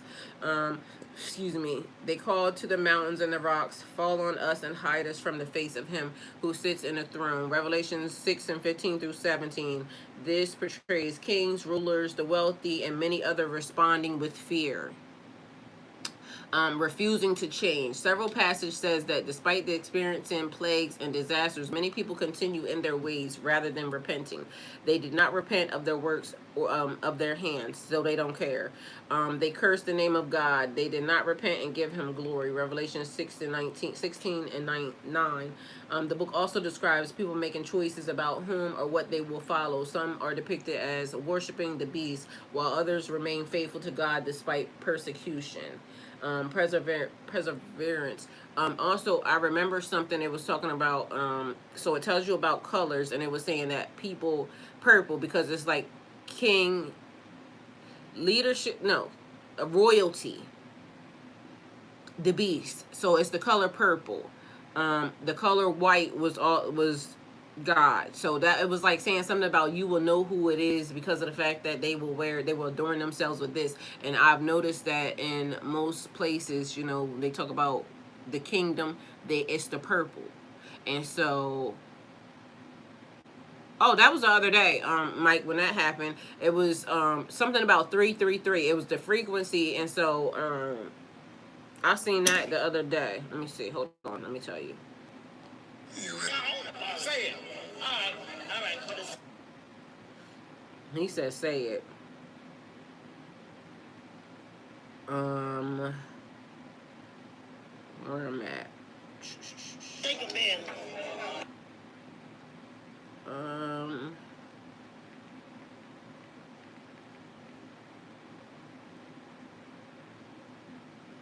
When did the pyramids activate?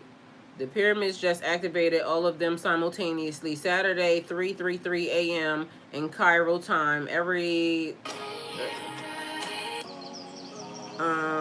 seismograph within 500 kilometers of Giza registered an identical.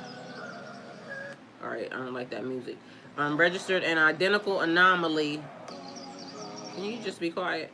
Where was I at? Registered an identical anomaly, not an earthquake, not a tremor, a pulse, a single uniform low frequency pulse emanating from directly beneath the Great Pyramid. Duration was 3.3 seconds. Frequency 33 hertz. Depth of origin, DEPTH depth, was 330 meters below the base. The Egyptian government said nothing. The USGS classified the reading as an instrument error, but the same pulse, identical frequency, something is over top of it. I can't see that. Identical timestamp was recorded. I'm standing here in front of the Great Pyramids, and I want to show you something most people never think about. For thousands of years,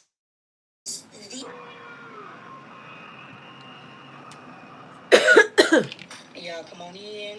Let's get straight to it. I have a lot to read.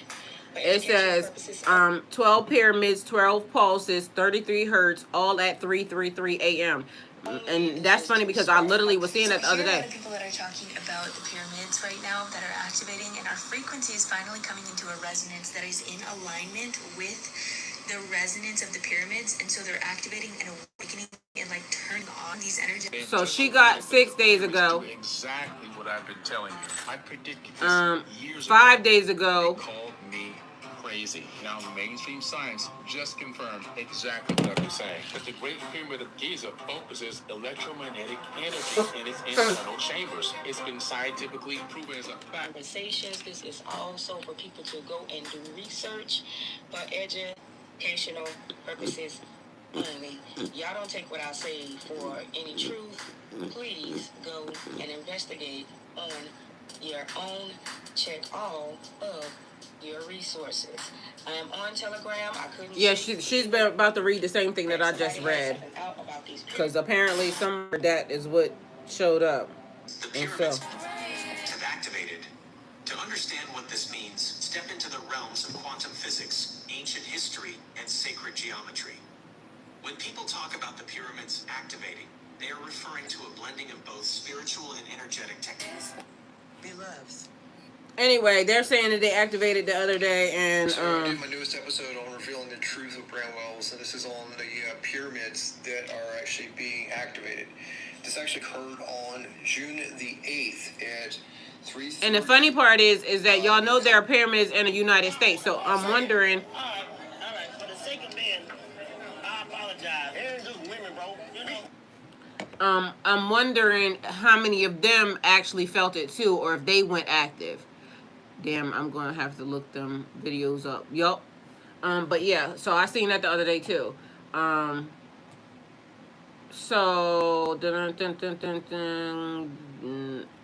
more on this. Let me see, because they talking about like they think they got things together, but honestly, in my mind, I feel like this is going to be a different chance and a different time. Like, warning comes before destruction. You're being warned. You're already being told. You're already being shown. Mind you, you can do something. Let me see.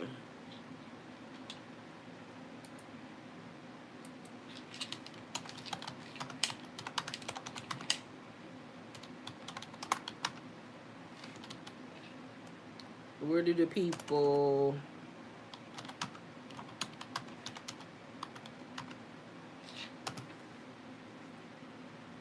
It says, then the kings of the earth, the princes and generals, the rich, the mighty, and everyone else, both slave and free, hide in caves and amongst the rocks and of the mountains. They call to the mountains and the rocks, fall on us, hide us from the face of him who sits on the throne and from the wrath of the Lamb.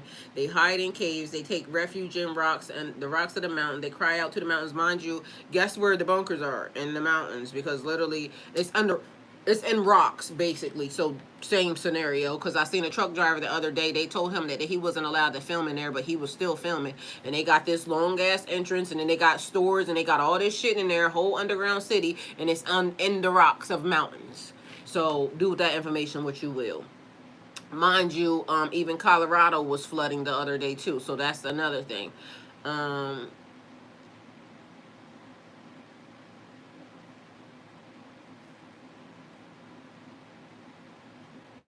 It says,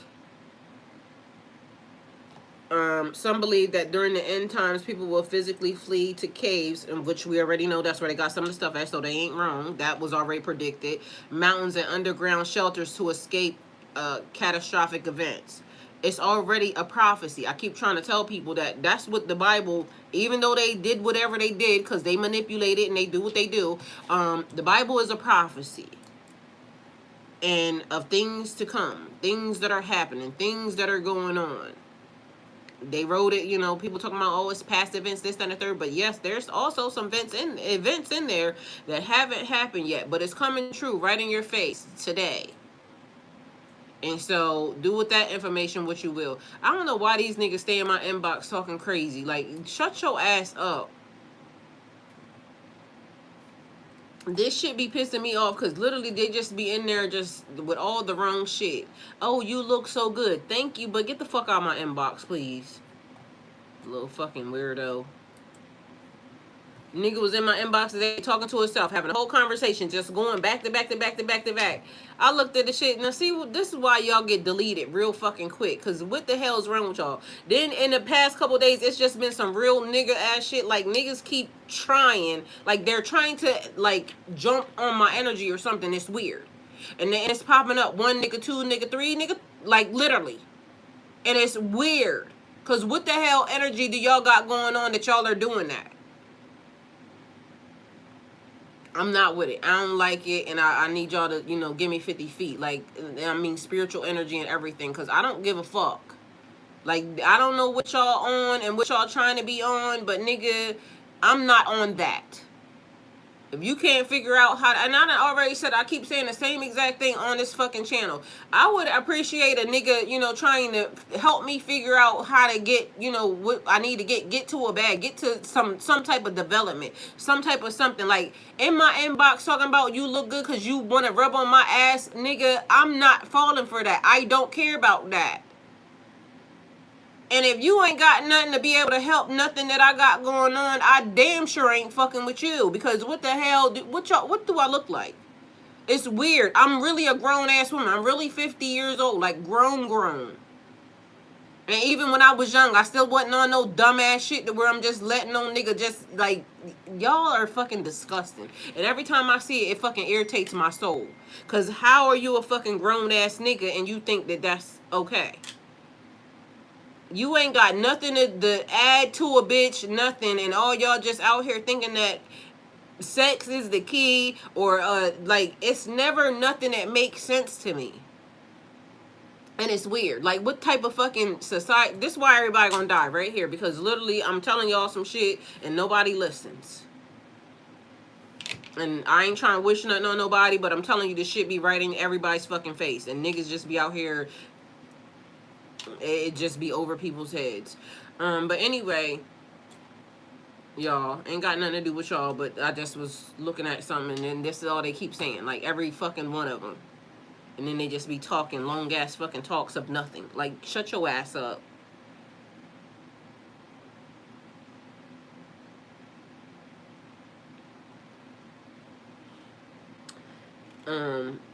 Anyway, back up here. Y'all got the gist of the water shit. Y'all got the gist of the what's happening. Y'all being told. So whatever it is that you're being told, whatever you're being led to or guided to. Alright, so let me go the fuck back up here, because, you know, whatever it shall be, shall be. Life often whispers before it shouts. Pay attention to the small signs, the repeated patterns, and the quiet nudges. What you notice today may prevent tomorrow's hardship. And period. That's what I'm noticing today.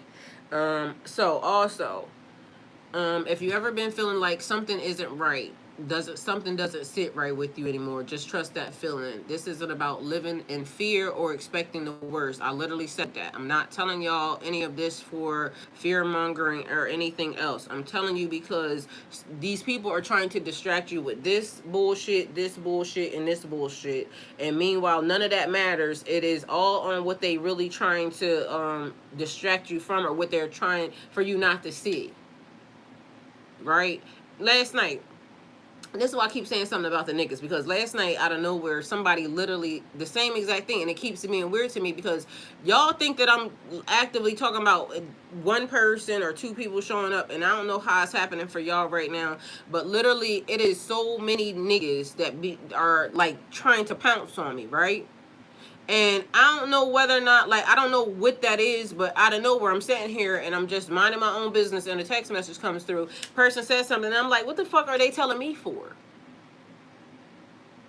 Which is weird, because why are you doing that when you wasn't doing that? And so now I feel like I'm going to have a conversation with this person, because I'm going to have to say, whatever you got in your mind, cancel it. Because you making me feel weird, and I don't want to feel weird. Like, I'm feeling harassed via inbox and via text message. I'm feeling sexually harassed in so many different ways. But mind you, I shouldn't even be feeling that from the person. Like, what? And then it be a thing. Like, people be volunteering lies. I didn't ask you nothing. Out of nowhere, you found your way, and I was going to say something else, but I'm going to leave that part out. But you found your way to bring your bitch ass over here to volunteer lies that I didn't ask you for. I didn't conversate with you about it. Don't give a fuck about it. But yet, and so whatever that energy is, like, miss me with that. And I don't want nothing to do with it. So this is the thing. Yes. And so then the person gonna be saying that I'm treating them wrong, or I'm being some type of way, when, nigga, why did you even start that? And then it just is giving me weird vibes. And I don't want to look at the person as, like, you know what I'm saying? You being fucking weird, but nigga, you being fucking weird. And don't do that. Because now I'm going to have to not talk to you, and I'm going to have to fucking ignore your bitch ass, because you giving me energy that I don't like, and I'm not open for it. You're not authorized. I don't give a fuck. Like, people be thinking, using their access to think they have access, and you don't have fucking access. It's weird. Shit. And meanwhile, just pay attention, because whatever that is, that energy is around. And then people be thinking that they special for, you know, what the fuck reason do you think that? Like, I'm not talking to nobody. I'm not interested in nobody. I ain't met nobody. I don't want nobody thinking that just because, you know, I said hey or whatever, that that gives you access, because I'm not fucking interested. Like, I ain't seen nobody that's giving me the vibe that says, okay, you know, that person should, like, I already got my own shit going on. You see what I'm saying? And so if you're not trying to enhance that, better that, you don't know how to do that, definitely not your bitch ass. Leave me out of it. Like, I'll be cool. I don't know why niggas be feeling like y'all need to have company in y'all miserable ass fucking lives.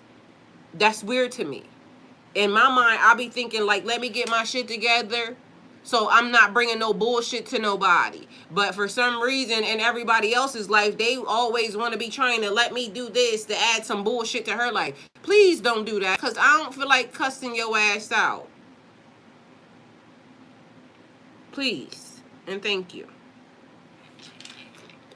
So, anyway, this isn't about living in fear or expecting the worst. It's about recognizing that your awareness has grown. What you once overlooked now stands out clearly. And that's a sign of your own evolution. So are we going to be now the next generation that allows these people to do the same fuck shit, and then our generations to come are going to be saying, the 13 families not knowing who the fuck the 13 families really are. And it's, they said, who the fuck is they? Like, we need some tangible this, that, and the third, and we already know this happened, this happened, this happened. These people said it, these people said it, these people said it. How the fuck are these people saying the same shit and they ain't never been nowhere around each other? We noticing that this is happening in the world, this is happening in the world, this is happening in the world. We notice that everything is collectively together, although just because it happens in the United States don't mean that Italy is not gonna fucking feel it or it be affected by it. It could happen over here. These people run the fuck over there. Now you're affected by something that you had nothing to even do with. Or then people will say, oh, it goes dark over here because it's, you know, whatever's happening. And then somebody else will have the effect over here, and it be a whole, like, they have a whole different opinion of what happened. But again, 5 plus 5 is 10. 8 plus 2 is 10. 9 plus 1, 10. 7 plus 3. 4 different fucking ways to make 10. He said, she said what she said, now get, period. Like, for real, it'd be the weirdest fucking thing. Like, I'm never gonna, like, I just can't. It gives me the ick. Like, you want to put your dirty ass, dusty ass hands on me, but yet you ain't got no way to help me do nothing. Like, I ain't that. I'll do it myself, thank you. And I cannot have your dirty ass, dusty ass hands on me. It's weird. Like, I feel some type of way. But mind you, like, this ain't nothing new. Like, literally go ask about me. They will say, she's this way. Like, I'll take that. Because, nigga, I'm that way. Like, I don't want your fucking nasty ass on me, and, like, we just out here both nasty and dirty together, ain't got shit. I can have not shit by myself. That's fucking crazy. Like, oh, we gotta be together to not have shit. Bitch. And again, I'm not saying nothing, but I seen a whole girl, like, she said, we're over here in our tent cooking. How the fuck you got a whole ass nigga? How the fuck do you got a whole ass bitch? How the fuck do you got a dog? Bitch, if I'm gonna be fucking broke and somewhere, I'm gonna be it by myself. Like, that's crazy to me. Like, y'all think fucking struggle love is a good fucking thing. It ain't. And I can help a nigga do, you know, go through something, you know, grow, like, but it's certain things that I just ain't fucking doing. Get somebody else to do it. Fucking, you want to lay on top of me every fucking night and you can't even put me in a fucking house? Nigga, you must be dumb. That shit is fucking disgusting. You walking around this bitch dirty outside with a cum bucket, your whole fucking pussy full of cum, and a nigga can't put you in a house. Bitch, I wish the fuck, listen, niggas better stay the fuck, like, leave me alone. Cause I ain't got it, don't want it, and I ain't with it. I don't know who the fuck told y'all that that's cute and, you know, whatever. And I ain't judging. Do whatever the fuck you will. But don't miss me with the bullshit. I ain't with it. And you can call me whatever the fuck you want to call me. Bitch, you won't call me that. That's weird to me. We just out this bitch. Oh, I'm over here cooking for my man. Bitch, why do you even have a fucking man? You can't do nothing for him. He can't do nothing for you. Y'all just out this bitch sweaty and stinking and dirty for nothing. I ain't with it. I would be by myself. And not to say nobody can't go through nothing, but I'll be fucking damn if I gotta live outside and I gotta live outside with a fucking nigga. I'll live outside by myself. Like you got me fucked up. If that's what has to be done. And I wouldn't even be mad at that. It's just the fact that the matter that you decided that you seen me living outside and you thought that you would assist me living the fuck outside. Nigga, that's not... Again, fool once, shame on me. Fool, shame on you. Fool me twice, shame on me. Like, bitch, what the fuck are y'all thinking? It's okay to be by yourself. It's okay to be by yourself until you get it the fuck together. It's okay for you to try to figure some shit out. And I'm not saying nothing about nobody. It's okay for you to go through homelessness, whatever the fuck, whatever God taking you through, it's okay. But you're not going to add no extra stress and fucking burden to my ass. And I'm supposed to think that's okay. Oh, he loved me. He be here with me every day. Bitch. Get some better hopes and dreams. Because I'll be fucking damn. Nigga too. Like literally. But they out here, oh, we just struggling together. We had it together. Oh, I love when a bitch holds me down because, bitch, she got to stay down with you instead of you doing the shit that you need to do. Everybody will come up with the curse, this and the third in the Bible. Oh, Eve had to go through fucking bearing up the children. Well, you know what the curse of the nigga was? To work the sweat of by the sweat of your brow to the land. So whatever you going through, nigga, you going through because God wants you to go through it for you to figure it out. But why you need me to stand idly by to fucking struggle with your bitch ass while you're doing it? Like, I'll be at my daddy house, or I'll be at my mama house, or I'll be at my brother. I'll be somewhere else. Like, come get me. Like, you know, when you able to, and I'm willing to, you know, kind of help you this and the third. But why the fuck do I gotta live outside with you? Y'all know, like, I'm a girl. Like, women, pussy stinks when it's hot. The same way y'all niggas balls be stinking. You shouldn't even want nobody to even have to go through that with you. But yet, you know, oh, she stayed down with me because, no, you should have let that girl go do whatever she needed to do. Why you have to bring this person into your bullshit? But y'all want to say I'm fucking wrong. Because he ain't got nowhere else to go. Yeah, exactly. Well, he should have stayed in the fucking tent and told her to go, you go be over here, and I'll try to figure out how to hustle to do whatever, and you figure out what you need to do while you over there, and then, you know, we'll figure out how to be together. Because ain't nothing wrong with you loving somebody and y'all doing whatever, but we got to make some shit make some sense. And ain't no way you gonna say I love you, but I'm gonna put you through the hardest part of your life because I'm going through the hardest part of my life. That's crazy.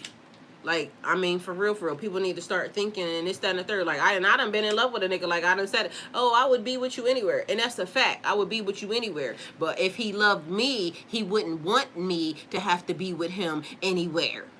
You see what I'm saying?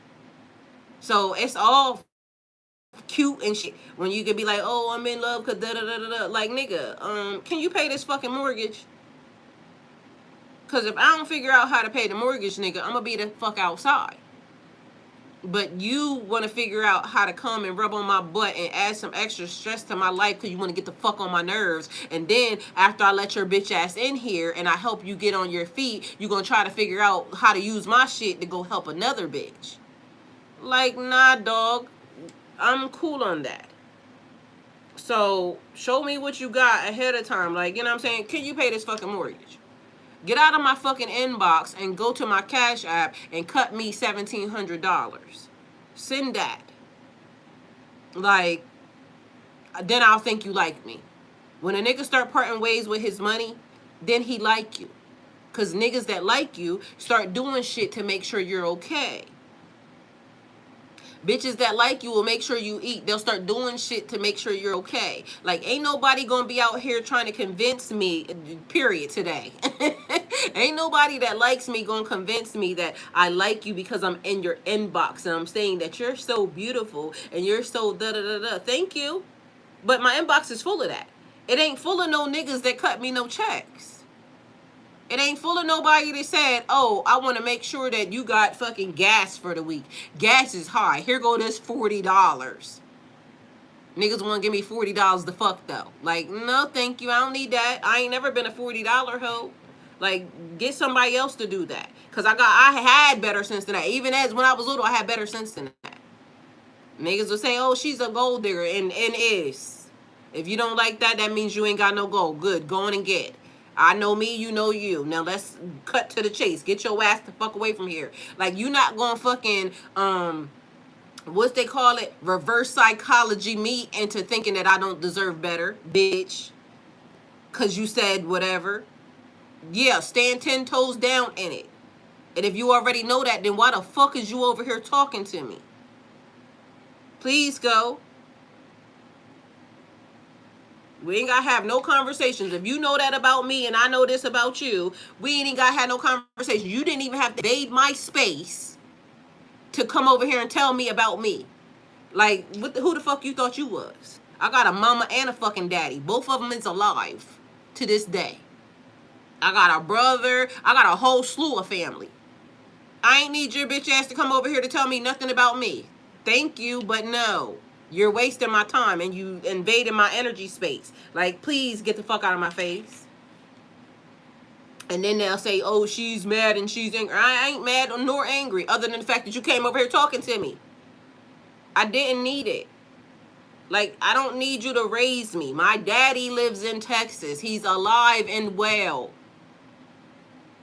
I don't need no nigga talking to me about my bad behavior or anything else. Whatever you think I got, bitch, let me have that and you stay the fuck over there.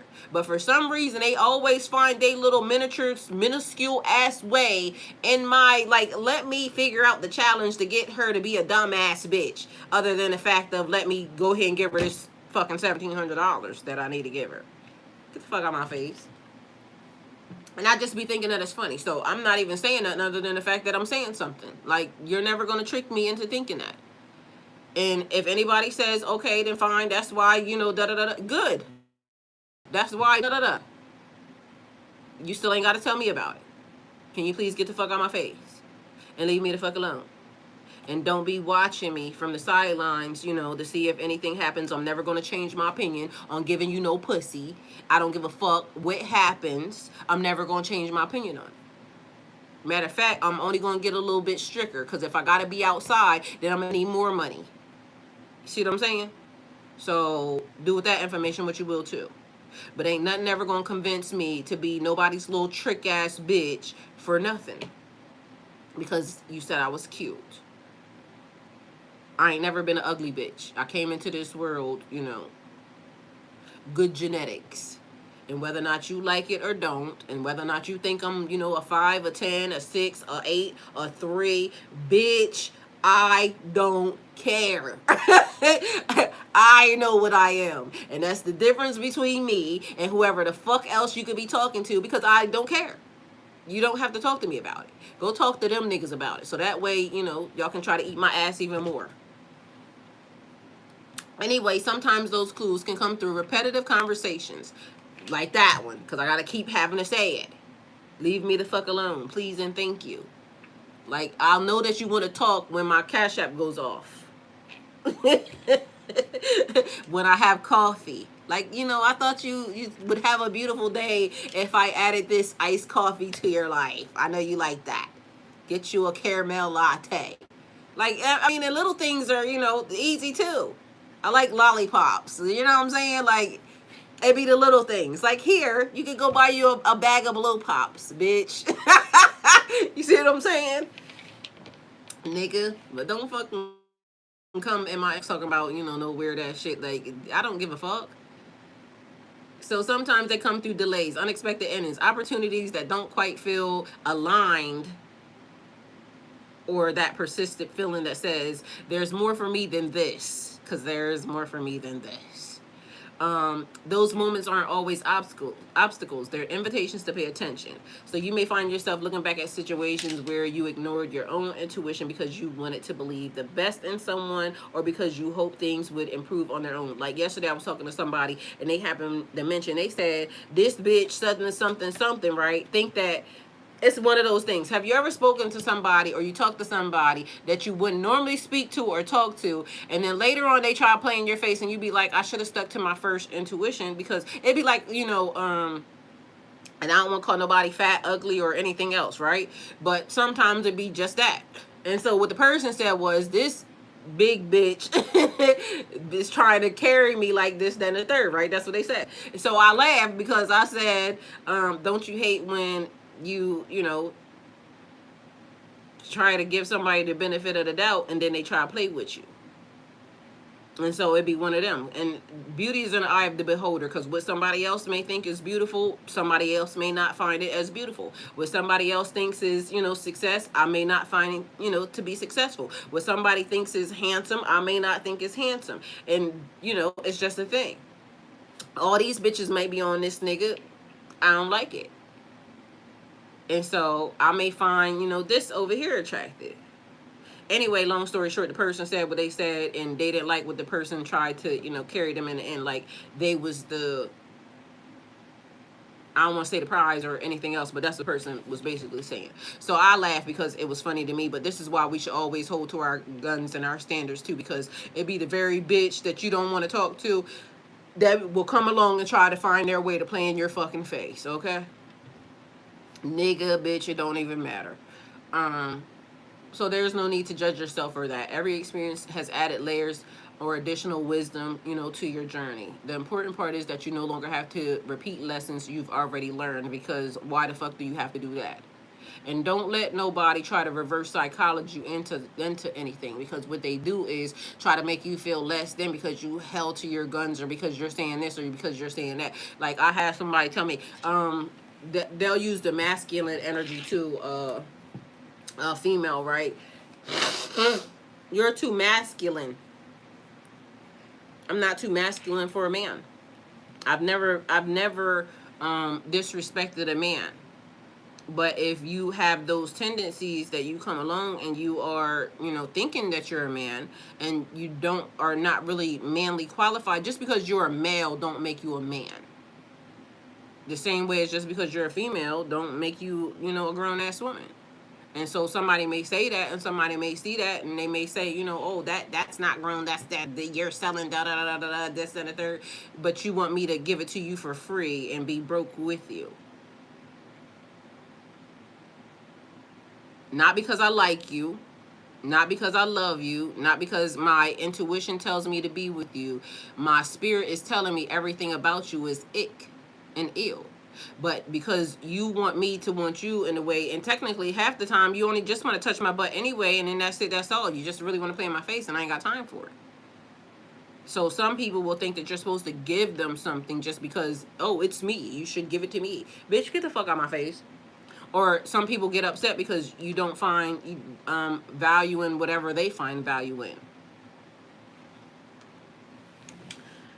We're very much beyond that, and growth is, the lessons that you learn that this ain't for me, or it is for me, I want it or I don't want it, and that's it, that's all. I don't have to, be involved in certain things. I don't have to do this. I don't have to do that, especially if my spirit ain't telling me to do that.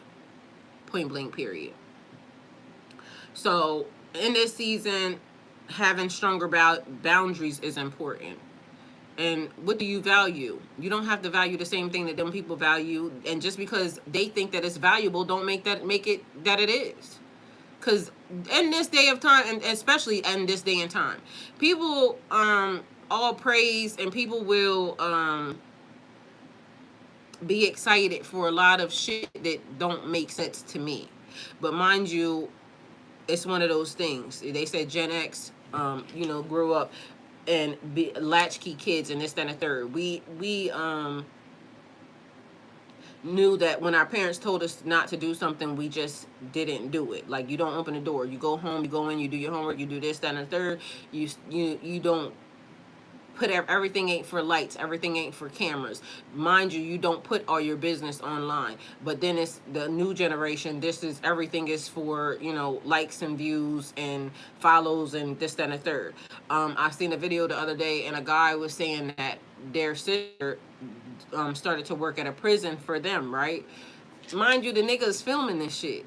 So you know that. And hey Lorenzo, your sister got a job to come and help you out, and you put a camera up and film her coming into your room. And, you know, it could have been a skit or anything else, but now this girl could be risking her job. Like, it don't make sense. But this is the type of people that get, you know, clout, and they get people praising them for a lot of fuck shit. And so, to that generation, you know, it's all shits and giggles and for likes and this, that, and the third. So I would be overly serious, too serious for them. Or I would be, you know, it would be always this, that, and the third. But always, old customs didn't get your ass locked the fuck up. So she did something for you, and now you're going to get her arrested. Because she can get arrested for that. But he needed views and clicks and likes and things. It's like never let the right hand see what the left hand is doing. Valuing what you value. And so she honored and she valued loyalty and family, and he values likes and clicks and views. It don't match.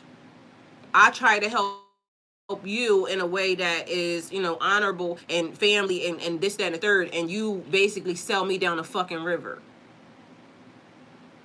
But I'm the bad guy.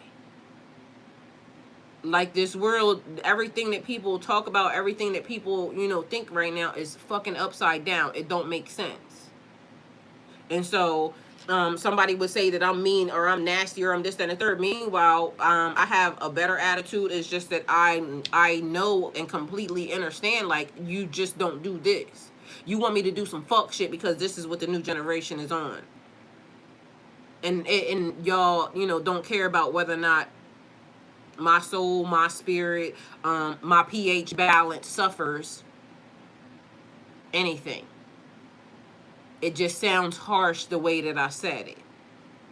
So, you know, you want to cry about it. Not listening to, oh, she was fucking real about that. Like, this is the shit. So do with that information what you will. So stronger boundaries. Not walls that keep everyone out, but healthy boundaries protect your peace and protect your fucking space. If you're already going through something, you're already dealing with something, why would people think that it is okay to add their extraness to the system? It's not I have this and you have that and we can help each other out. That's different. That's a different state of, you know, a different situation. It's you don't have shit to bring a value, and mind you, I'm already going through some stuff, so technically me helping you out could, you know, further drag my shit to fucking hell. So there's a difference when they bring this value and you bring this value, and you can put it together and it does this. That's different. I can see the beauty in that. But what I can't see the beauty in is you trying to drag me to fucking hell. And what is a person's perspective on it anyway? Because what did they think of even when you say that? That's the other thing. So some people can't even see that. This person brings this to the table. This person has this. This person may not have, you know, everything together and all of it together. This person may not have all of it together. But if they put it together, then they have a whole lot. But if nothing from nothing leaves nothing. So what scenario are we talking about here? You see what I'm saying? Be mad at your mama, not at me. You don't owe endless chances to people who consistently show you who they are, and you don't. And I told y'all before, people will wait me out. Like, that's what they think. Like, oh, she, you know, because I'm a forgiving person. Yup, that's that BS. And that's what I'm saying. So a person can hear me talking, they don't realize, you know, that what I'm actually saying is this. If a person has this and, you know, it has value, and I have this, and not even, you don't have to have it, you know, all together, because who the fuck do? The journey is always going to be healing, always going to be learning, always going to be growing. But I can tell nothing from nothing leaves nothing. You ain't got shit. You ain't got nothing to bring to this. You got a lot of mouth and a lot of games. And I don't got time for neither one of them, because I'm going to be telling you, shut your bitch ass up. Like that person that came in here yesterday. With all the goodness and this, but they started off with, you know, some other shit. I pay attention, and that's the other thing. I'm very, very much aware. You got to make it make sense. You got to make it make sense. And I even understand that 5 plus 5 make 10. 7 plus 3 make 10. 8 plus 2 make 10. 9 plus 1 makes 10. So it can come in many different forms. But what you're not going to tell me is nothing from nothing don't leave nothing. Like, oh, you got this nothing and I got this nothing. We going to put it together and have something. Bitch, get the fuck out of my face. That's stupid. Don't even make no sense. And I like things to make sense. You ain't got shit, I ain't got shit, and then we just got a whole big fat ass ain't got shit. And then guess what happens after that? After you ain't got shit, they ain't got shit, now you got pH problems. Because all you had was dick and pussy. And y'all stank. And gotta go to the doctor. And ain't got nothing still. So, you know, now you gotta go to the doctor and they still ain't got nothing. You ain't got no, like, get the fuck out of my face. It don't make sense. Ain't no way. But I'm wrong. I'm wrong because of the way I said it. Well, you don't have to, you know, suck it up, buttercup. Shit's gonna be okay. Anyway, you may have been putting off something that you wanted to start because you've been waiting for that perfect moment. That hesitation is becoming uncomfortable because deep down you know you're capable of more. Your discomfort may actually be pointing you towards the next chapter. So let me tell you something. Majestic Grace said you're right. And guess what? And period. Because you're not going to tell me that. Like, I understand the value of people. I understand what this person brings. I understand what I bring. But the minute they start off, because I already see that you ain't, you know, the minute my inbox chimes and it says this, I already see that, like, get the fuck out of my face. And I'll be trying to figure out the small things. So as of now, y'all, and this is another thing. So if y'all wish to donate towards my channel, please and thank you. Because what I want to do, right, today, I'm looking for, my son put my hitch on my vehicle, right? And so I can now be able to carry a little trailer and things of that nature. So I got a plan that I want to be able to actively do. And so what I really want is a trailer, a bigger trailer, but I can't get a bigger trailer. So the thing that I'm looking at is going to be about $169, right? And so, again, if you can donate towards my channel, please and thank you, because I want to buy a little trailer. It's not even a trailer, it's like a little carry thing, a little cargo thing. Because what I want to do, it's like starting small, right? And so I can a small cargo thing to do the thing that I need to do to kind of help me to be able to make the money to get the trailer that I want to get, to be able to do what I want to do. And so if y'all can donate towards that, $5, $10, it would be great. Cash App link is in the bio. But I want to, today, I'm getting that's one thing that I'm going to do. Because although it's not what I need, it's what I can utilize to grow what I want to do. And so I was looking at, first I was going to get it on Facebook Marketplace, and a guy was going to give me one for $75. But then I happened to look on fucking Amazon, and they have it for $60. So the actual thing is $60, but then there's some stuff that goes along with it. So the whole thing is about $160. And so but I can buy it in pieces, but Amazon has the whole entire kit I can get for that price. So as I'm looking, and like I said, which was actually even smarter, because at first I was thinking I'm gonna go to Marketplace to see if I can get it cheaper, but then when I went to Amazon, it was like you can get the whole new setup for this. And although it's, you know, it would help, it'll get me started. It's not the whole big thing, but I said, you know what? I'm gonna start how I can start. And the first thing was actively making sure that my hitch got put on, and yeah.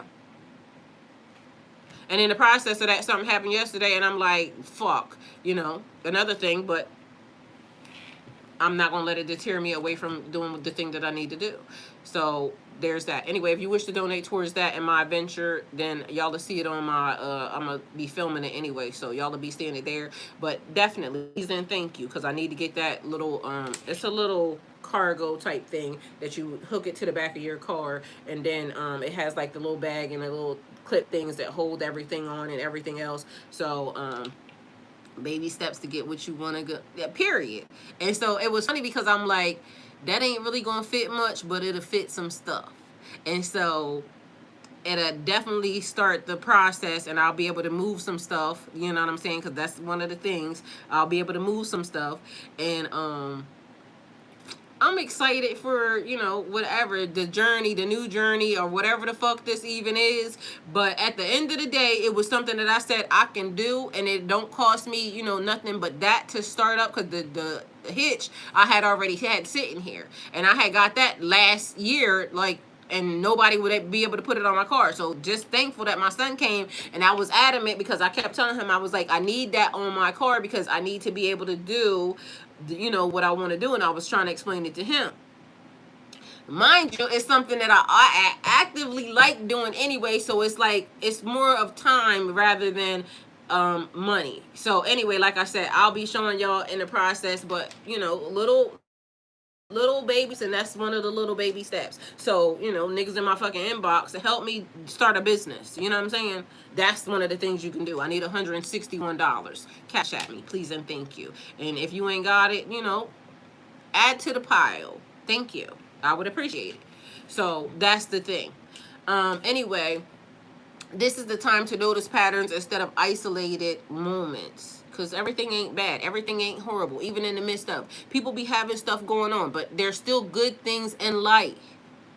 I know. And see, this is the funny part. When people find out, when everybody finds out really what it is and when they start doing, it's going to be some people that talk about it. Because it's going to be like one of those things. But they don't realize, like, I get joy in stuff like this. And so it's like a man came over here the other day, and they was trying to buy something from me on Facebook Marketplace, right? And he said, if you don't mind me asking, why do you even have this? And I said, I like tools. I know it's like a woman, because I had some real heavy duty like trucking tools and shit. And so I just started getting rid of all the stuff, right? Right? So fuck them people. Girl, and don't even care, because guess what? It's going, like I said, it's one of those things that gives me joy. Like, I'll be on the side of the road, like, looking up stuff and shit like that. And I like, you know, seeing, I don't know, it's just one of them things. So to me, it's fun. It's exciting. And so I'm talking to the guy, and he's like, why do you have, because it was one of them heavy duty, like, you could start a trucking business. Like, if you can carry tires and shit like that, you could start a trucking tire company, like taking off tires and shit with that.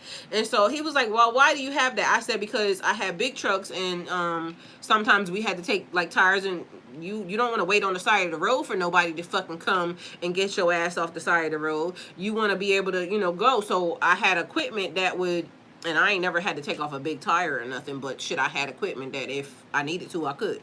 Anyway, so did him. And I told him, I said, I like tools. I like building stuff. And what people fail to realize is, with the proper tool, nothing is hard. When you have the right equipment, anything you want to do is easy. Whether it be taking off fucking tires, like, I got fucking compact drills and shit like that. And I don't know if y'all know, like, women, I don't know if y'all like tools too, but I like tools. A compact drill take a motherfucking tire off. The man was like, oh, are you something? No, I need my compact drill. My son said, while my son was putting my thing on the other day, he said, Mom, do you got a Dremel tool? I sure do. Like, I like tools. As I was sitting there, mind you, it was on stream, because I was streaming while I was doing it, right underneath the car. While he was doing it. And so I was putting together my toolboxes, because impact drill, yeah. But mind you, best thing ever. Invest in yourself, period.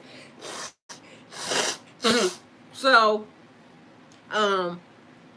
while he was sitting there doing it, because I got 2 other sons, so 3 sons, but my other 2 sons, they be doing shit, and when they come in, I bought cases like of nuts and lug nuts, and is that what it is? The cases that come with all the shit, right? And it has like the wrenches and all that shit in there.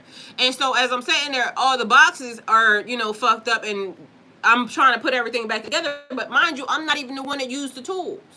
And that's what I was telling my oldest son. I said, see, now I'm gonna have to get on the other 2 because they be changing their oil, and they be, you know, doing whatever they was doing. They was painting my son's socket wrenches. Yeah, they was taking my son's tires off the other day because they was doing you're on for real. Teach. Yeah, so my son was taking his tires off because they was wrapping the tires, doing the painting. They was turning them black. Anyway, long story short, they don't put the tools back, and it pissed me off because I'm saying, like, I like tools, I like stuff, and I don't want to have to go looking for nothing when I know that I got the shit that I need, and now I gotta put everything back together. And so I got a socket set, I think that's what it's called, and it's like a heavy duty one. So I didn't need the big one that, you know, they had, and then I ended up selling. I sold that one, and it was in a big case, one of those like cobalt ones, heavy duty case, and then I had another one that was in a little black case. So I got rid of both of them because I don't need that. I don't plan on doing big tires or anything like that. I didn't have to do that. So but it was funny because the guy looked at me and he started laughing. He said, no, I completely understand. Like, yeah, when you got the right tools, and that's in anything for real, that's mentally, spiritually, physically. When you have the right tools, the right information, the right knowledge, everything is easier. You're not having to, you know, struggle to try to put nothing, get nothing, make this work, this, that, or third. And I like everything to be where it's supposed to be because I don't want to have to go over here looking for nothing, over here looking for nothing. All my stuff is stacked up where it needs to be. Oh no, if you use my tools, you have to clean them and put them back. Exactly. But mind you, what he did, I ended up finding him. So what he did was they have an oil pan because they be changing their oil. So they left everything in the oil pan. The napkins, because I be having napkins and stuff to clean up the stuff. So he left the napkins, the funnel, the socket wrench, and the actual tool, I think it's 19 or something, that he needed inside of the bucket. So they did that. But then the other stuff is like thrown. So I was going through, as my son was putting the hitch on, I was going through and putting everything where it needed to be because, again, I like my shit to be organized. I like to make sure that if I got this, I got this. Now, one thing that I don't know what happened or how it happened, I had a plier set one time. I think it's pliers. Thing that you do this with, but you can adjust it, and that's that. So a pipe wrench, I got a big ass pipe wrench, and I got levels of that. Like, I just got stuff. Like, I like shit. Okay, so when they said the girl that had everything, they wasn't lying, because if I needed it, like, something about when I moved here, I just wanted to make sure that I didn't really have to need anything. And so that was the thing. And then so the guy, when he took that, I had a jump set, like the thing that a battery charger. Mind you, I got another one that's in my car too, but I had one of the heavy duty ones that you actually plug in because I used to park my big truck back here sometimes. And anybody that know anything about big trucks, some days they won't start up, some days they won't. You can fuck around and leave something on, this, that, and third. So because I used to park my big truck back there, I have one of the ones that, you know, you plug it into the house and it has the little battery charger thing on it, so you just push the button. Tools are definitely essential, period. Girl, I love me some tools. Like, listen, I can't wait, because what I want one day is one of those big ass tool boxes that they have. Like, I want one of them. I got a small one, but I want one of the big, like, things that has tools in them. Girl, like that.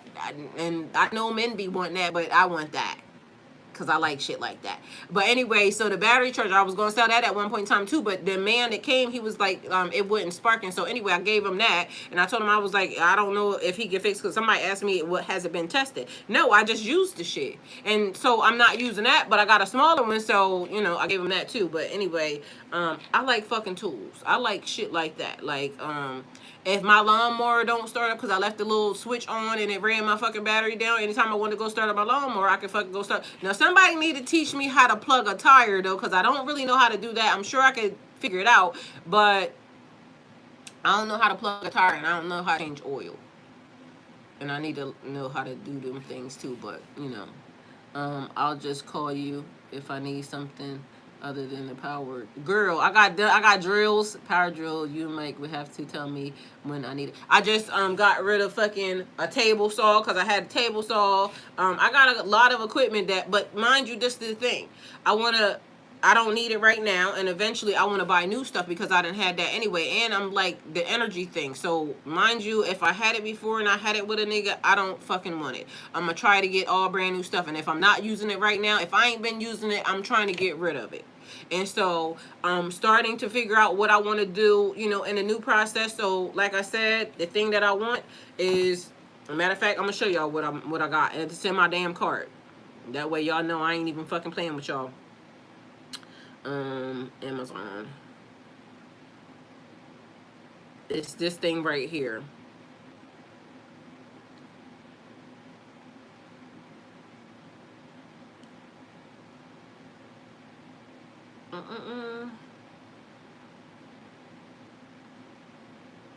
And it comes in many different spaces and things of that nature, but this is the one that I found that seems like it is this. It gives you that. And so this is the thing that I need, but in case I want to go somewhere, I want to do something, I can actually have this, but this is what I'm actively needing. And it can go, have the sides or not on them, and I just need, because it'll go up on your car and everything else here, it'll flip up in the back and everything else. But that's the thing that I'm trying to get, I'm going to get today. And so, yeah, if you want to donate towards that, please. Cash App is in the thing. They got it in different sizes, but the one that I want is this one right here. It's 60 inches, so. But anyway, long story short, it's so I can actually carry some stuff that I need to be able to carry, and that is not even the trailer, because I want a real trailer, but this will give me what I need for right now.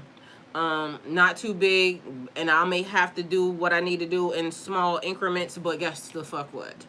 That I can use, that's what's up. Yeah, that I can use to do what I need to do, because what I also know how to do is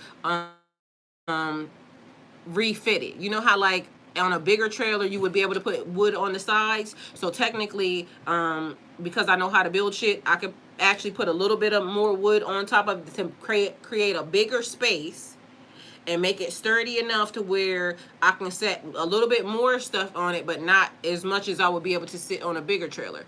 And bigger trailers I done seen so far, you know, is about $500-600, and because I don't have $500-600, but I'm sure I can make $500 or $600 in a couple, less than a week or two, you know, a couple weeks. So anyway, long story short, one thing to actually get to the other, and I can still use this in case I wanted to go anywhere or in case I need smaller stuff. Anyway, long story short, that's going to be today. Just don't make it too, it's not going to be too heavy. I got to be able to do it myself, so you got to remember, it's just me, so it ain't going to be too heavy. But also, this ain't the one that I want. This is just to get me to what I want. So I got a couple things in mind for this that are going to be fucking perfect, and then with that, I should be able to make the money for the bigger one. And so, you know, start little, $100. I can, you know, to get what I need to get to the $500 or $600 ones, because technically it's my car, and so I don't need one that's bigger than the $500 or $600. It might be a $900 at the most, and that's brand spanking new for the trailer that I want, because it can't be, you know, extra heavy, because like I said, it's just my car. But for the most part, yeah, start where you need to start at, and that's where I'm starting at. So, the energy surrounding the collective today is about clarity. You're beginning to see the people, situations, and even yourself through clear lens. But for the most part, it's also a thing. I'm going to do what I want to do. I'm going to do what I got to do in order to try to figure it out. But what I'm also not going to do is no weird ass shit, or, you know, something that is beyond or past my boundaries with people. You see what I'm saying? Because somebody will, you know, want you to do something that is belittling yourself for what they think, because they will be, you know, they will say something about the way I do it, because to them it would be Like, you know, the trash man, what they said, the person that's picking up trash, if you're the trash man, da-da-da, meanwhile, they don't realize trash man make a whole lot of fucking money, right? But for all intents and purposes, they will want you to have to belittle yourself under them. You see what I'm saying? And I ain't with that shit. I can't wait to be able to chip in. I love to help. Thank you. So yeah, but either way, I was gonna figure it out. That's what I'm doing today. I'm gonna get it. I'm gonna get it on the way here, and then that way, that's gonna start the thing that I need to do, and we'll go from one size to the next size to the next size. But it's really only the next size is the, because it's my car. It's not anything bigger, and it's just the trailer to, you know, make sure I can carry what I need to carry, do what I need to do, and move some shit around the way I want to move some shit around. And I like doing restorations and things of that nature. So people fail to realize, it's like one guy, I seen him, he found one of the chairs online. It was a $2,000 chair. All he had to do was clean it up, right? And he made $1,000 off of the restoration of the chair.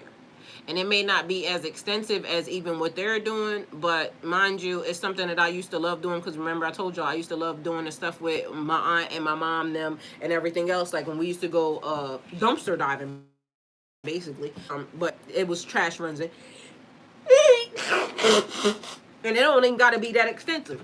It can be like shit that I find on Facebook Marketplace and things of that nature. Like, I like shit like that. Doing antique stuff, thrifting, things of that nature, and just repurposing. I love shit like that. Exactly. 5 + 5 = 10, period. That's Lorenzo. I'm multitasking, y'all. I'm scrolling down to make sure I spoke to my family. He said find out what the hitch bracket weight limit is and keep it in that mid. I got it. I got the paperwork and everything. And that right there is only 500 pounds. So for the one that I just showed y'all, that's 500 pounds. And it's nothing gonna be over 500 pounds. So just so you know. Why is this glitching all of a sudden? Like, I'm talking to y'all. As soon as I start talking to y'all about that, all of a sudden everything started glitching. Are y'all having that?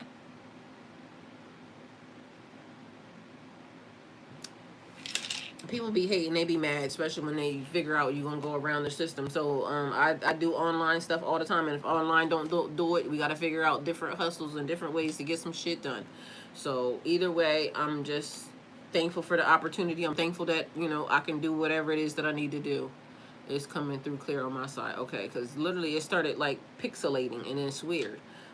Anyway, energy surrounding the collective today is about clarity. You're beginning to see people, situations, even yourself through a clear lens. What once felt confusing may suddenly make perfect sense. Allow that clarity to guide you rather than rushing, to react.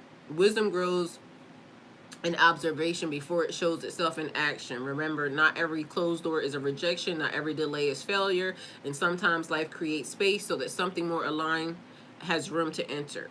Trust what is leaving to make room for what belongs. So affirmations for today, y'all. I trust the wisdom I have gained through experience. I recognize healthy opportunities and healthy boundaries. I honor my intuition without fear. I release the need to repeat old cycles. I welcome clarity, growth, and alignment opportunities. Every lesson strengthens my confidence, and I move forward with peace, purpose, and discernment.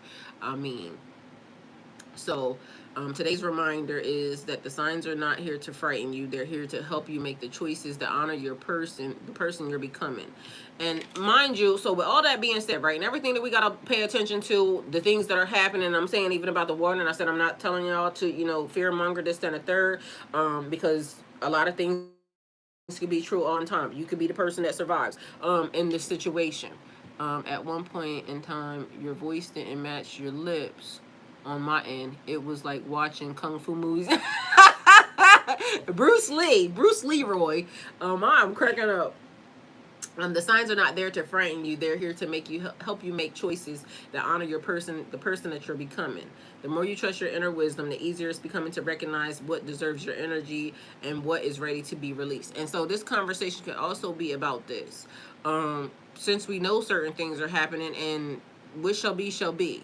That's also a reminder to live your life to the fullest for you and everything that, you want to do. Don't leave this earth, or don't leave earth school and have regrets, regardless of the fact. The things that you can change. Whatever you can't, give it to God. But also being aware and paying attention. Like, don't ask me why it's important for them, you know, even the things that they're showing. Because again, I showed y'all initially handlers, people that are around to keep you stuck, around to try to, you know, play in your face and not allow you to be able to, you know, show the best you that you could be, the things that, you know, would be a blessing. Don't let nobody trick you out your spot. And who they can devour, kill, steal, and destroy. People will use you as a way to, and I don't want to say clout chase, but it's like a thing. Like your death, have you ever noticed when people die, all of a sudden, the people that are around, it's like they want the attention. Mind you, nigga, you just died.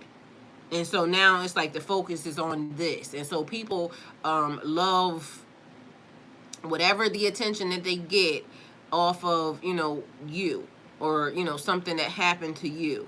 So the person will be like, oh, that's my friend, this, that, and the third, da da da da da, but they're looking for the attention. Nigga, the attention's still supposed to be on the nigga that died, but the friend is soaking up all the attention because, oh, I'm so sorry that that happened to you. Nigga, it didn't happen to them. It happened to the nigga that's in the casket.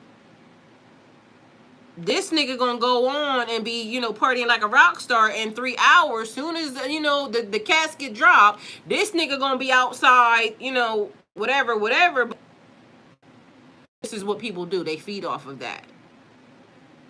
So I'm sorry this happened to you. I know that was your homie, this, that, and the third, da da da da da. And for weeks, months, and days, they are benefiting and profiting off of your death. Them be the energy vampire. So you gotta watch that too. Oh, I'm so down because such and such, like I ain't been the same since such and such died. Bitch, such and such is dead. You could be next too. But the end of the story is like you go on, live your life, and I ain't telling nobody how to grieve or nothing like that. But at the end of the day, it's like you can tell when certain people are using that to benefit them. Oh, this happened to me. Okay, but you still have a life. You can still do something different. You can, you know, turn the corner. You can change whatever. Do whatever you want. You know, I don't know. Anyway, like, comment, share, subscribe. That's the message. Hopefully it helped. Fool me once, shame on you. Fool me twice, shame on me. Warning comes before the destruction. This is the warning. Pay attention to everything and everybody. Whatever they got going on, whatever they ain't got going on, whatever you doing, do it. Pay attention to your intuition. And be mindful. Keep a good eye on everybody, including me. Shit. Again, I tell y'all all the time, don't trust nothing. Don't trust nobody. Do your own fucking research. Do your own fucking research. Because what I find out may not be what you find out. You may find out something different. You see what I'm saying? That could elaborate onto the message. Or it could just be the warning that you needed, you know, to be able to pay attention and see some shit. We can learn something in everything. Anyway, fool me once, shame on you. Fool me twice, shame on me. Warning comes before destruction. I love y'all. Thank y'all for being here. Always go with God first and foremost. Lorenzo said indeed. If you wish to donate towards my channel, super chat, super stickers, super stars are definitely welcome. The link to my GoFundMe is in my bio. My Cash App is in my bio. So if y'all wish to donate to my little trailer situation that I'm on today, please and thank you. I would definitely appreciate it. If you want to donate to lunch today, please and thank you. Anyway, yeah, have the day y'all deserve, and I will too. Go with God. Your face.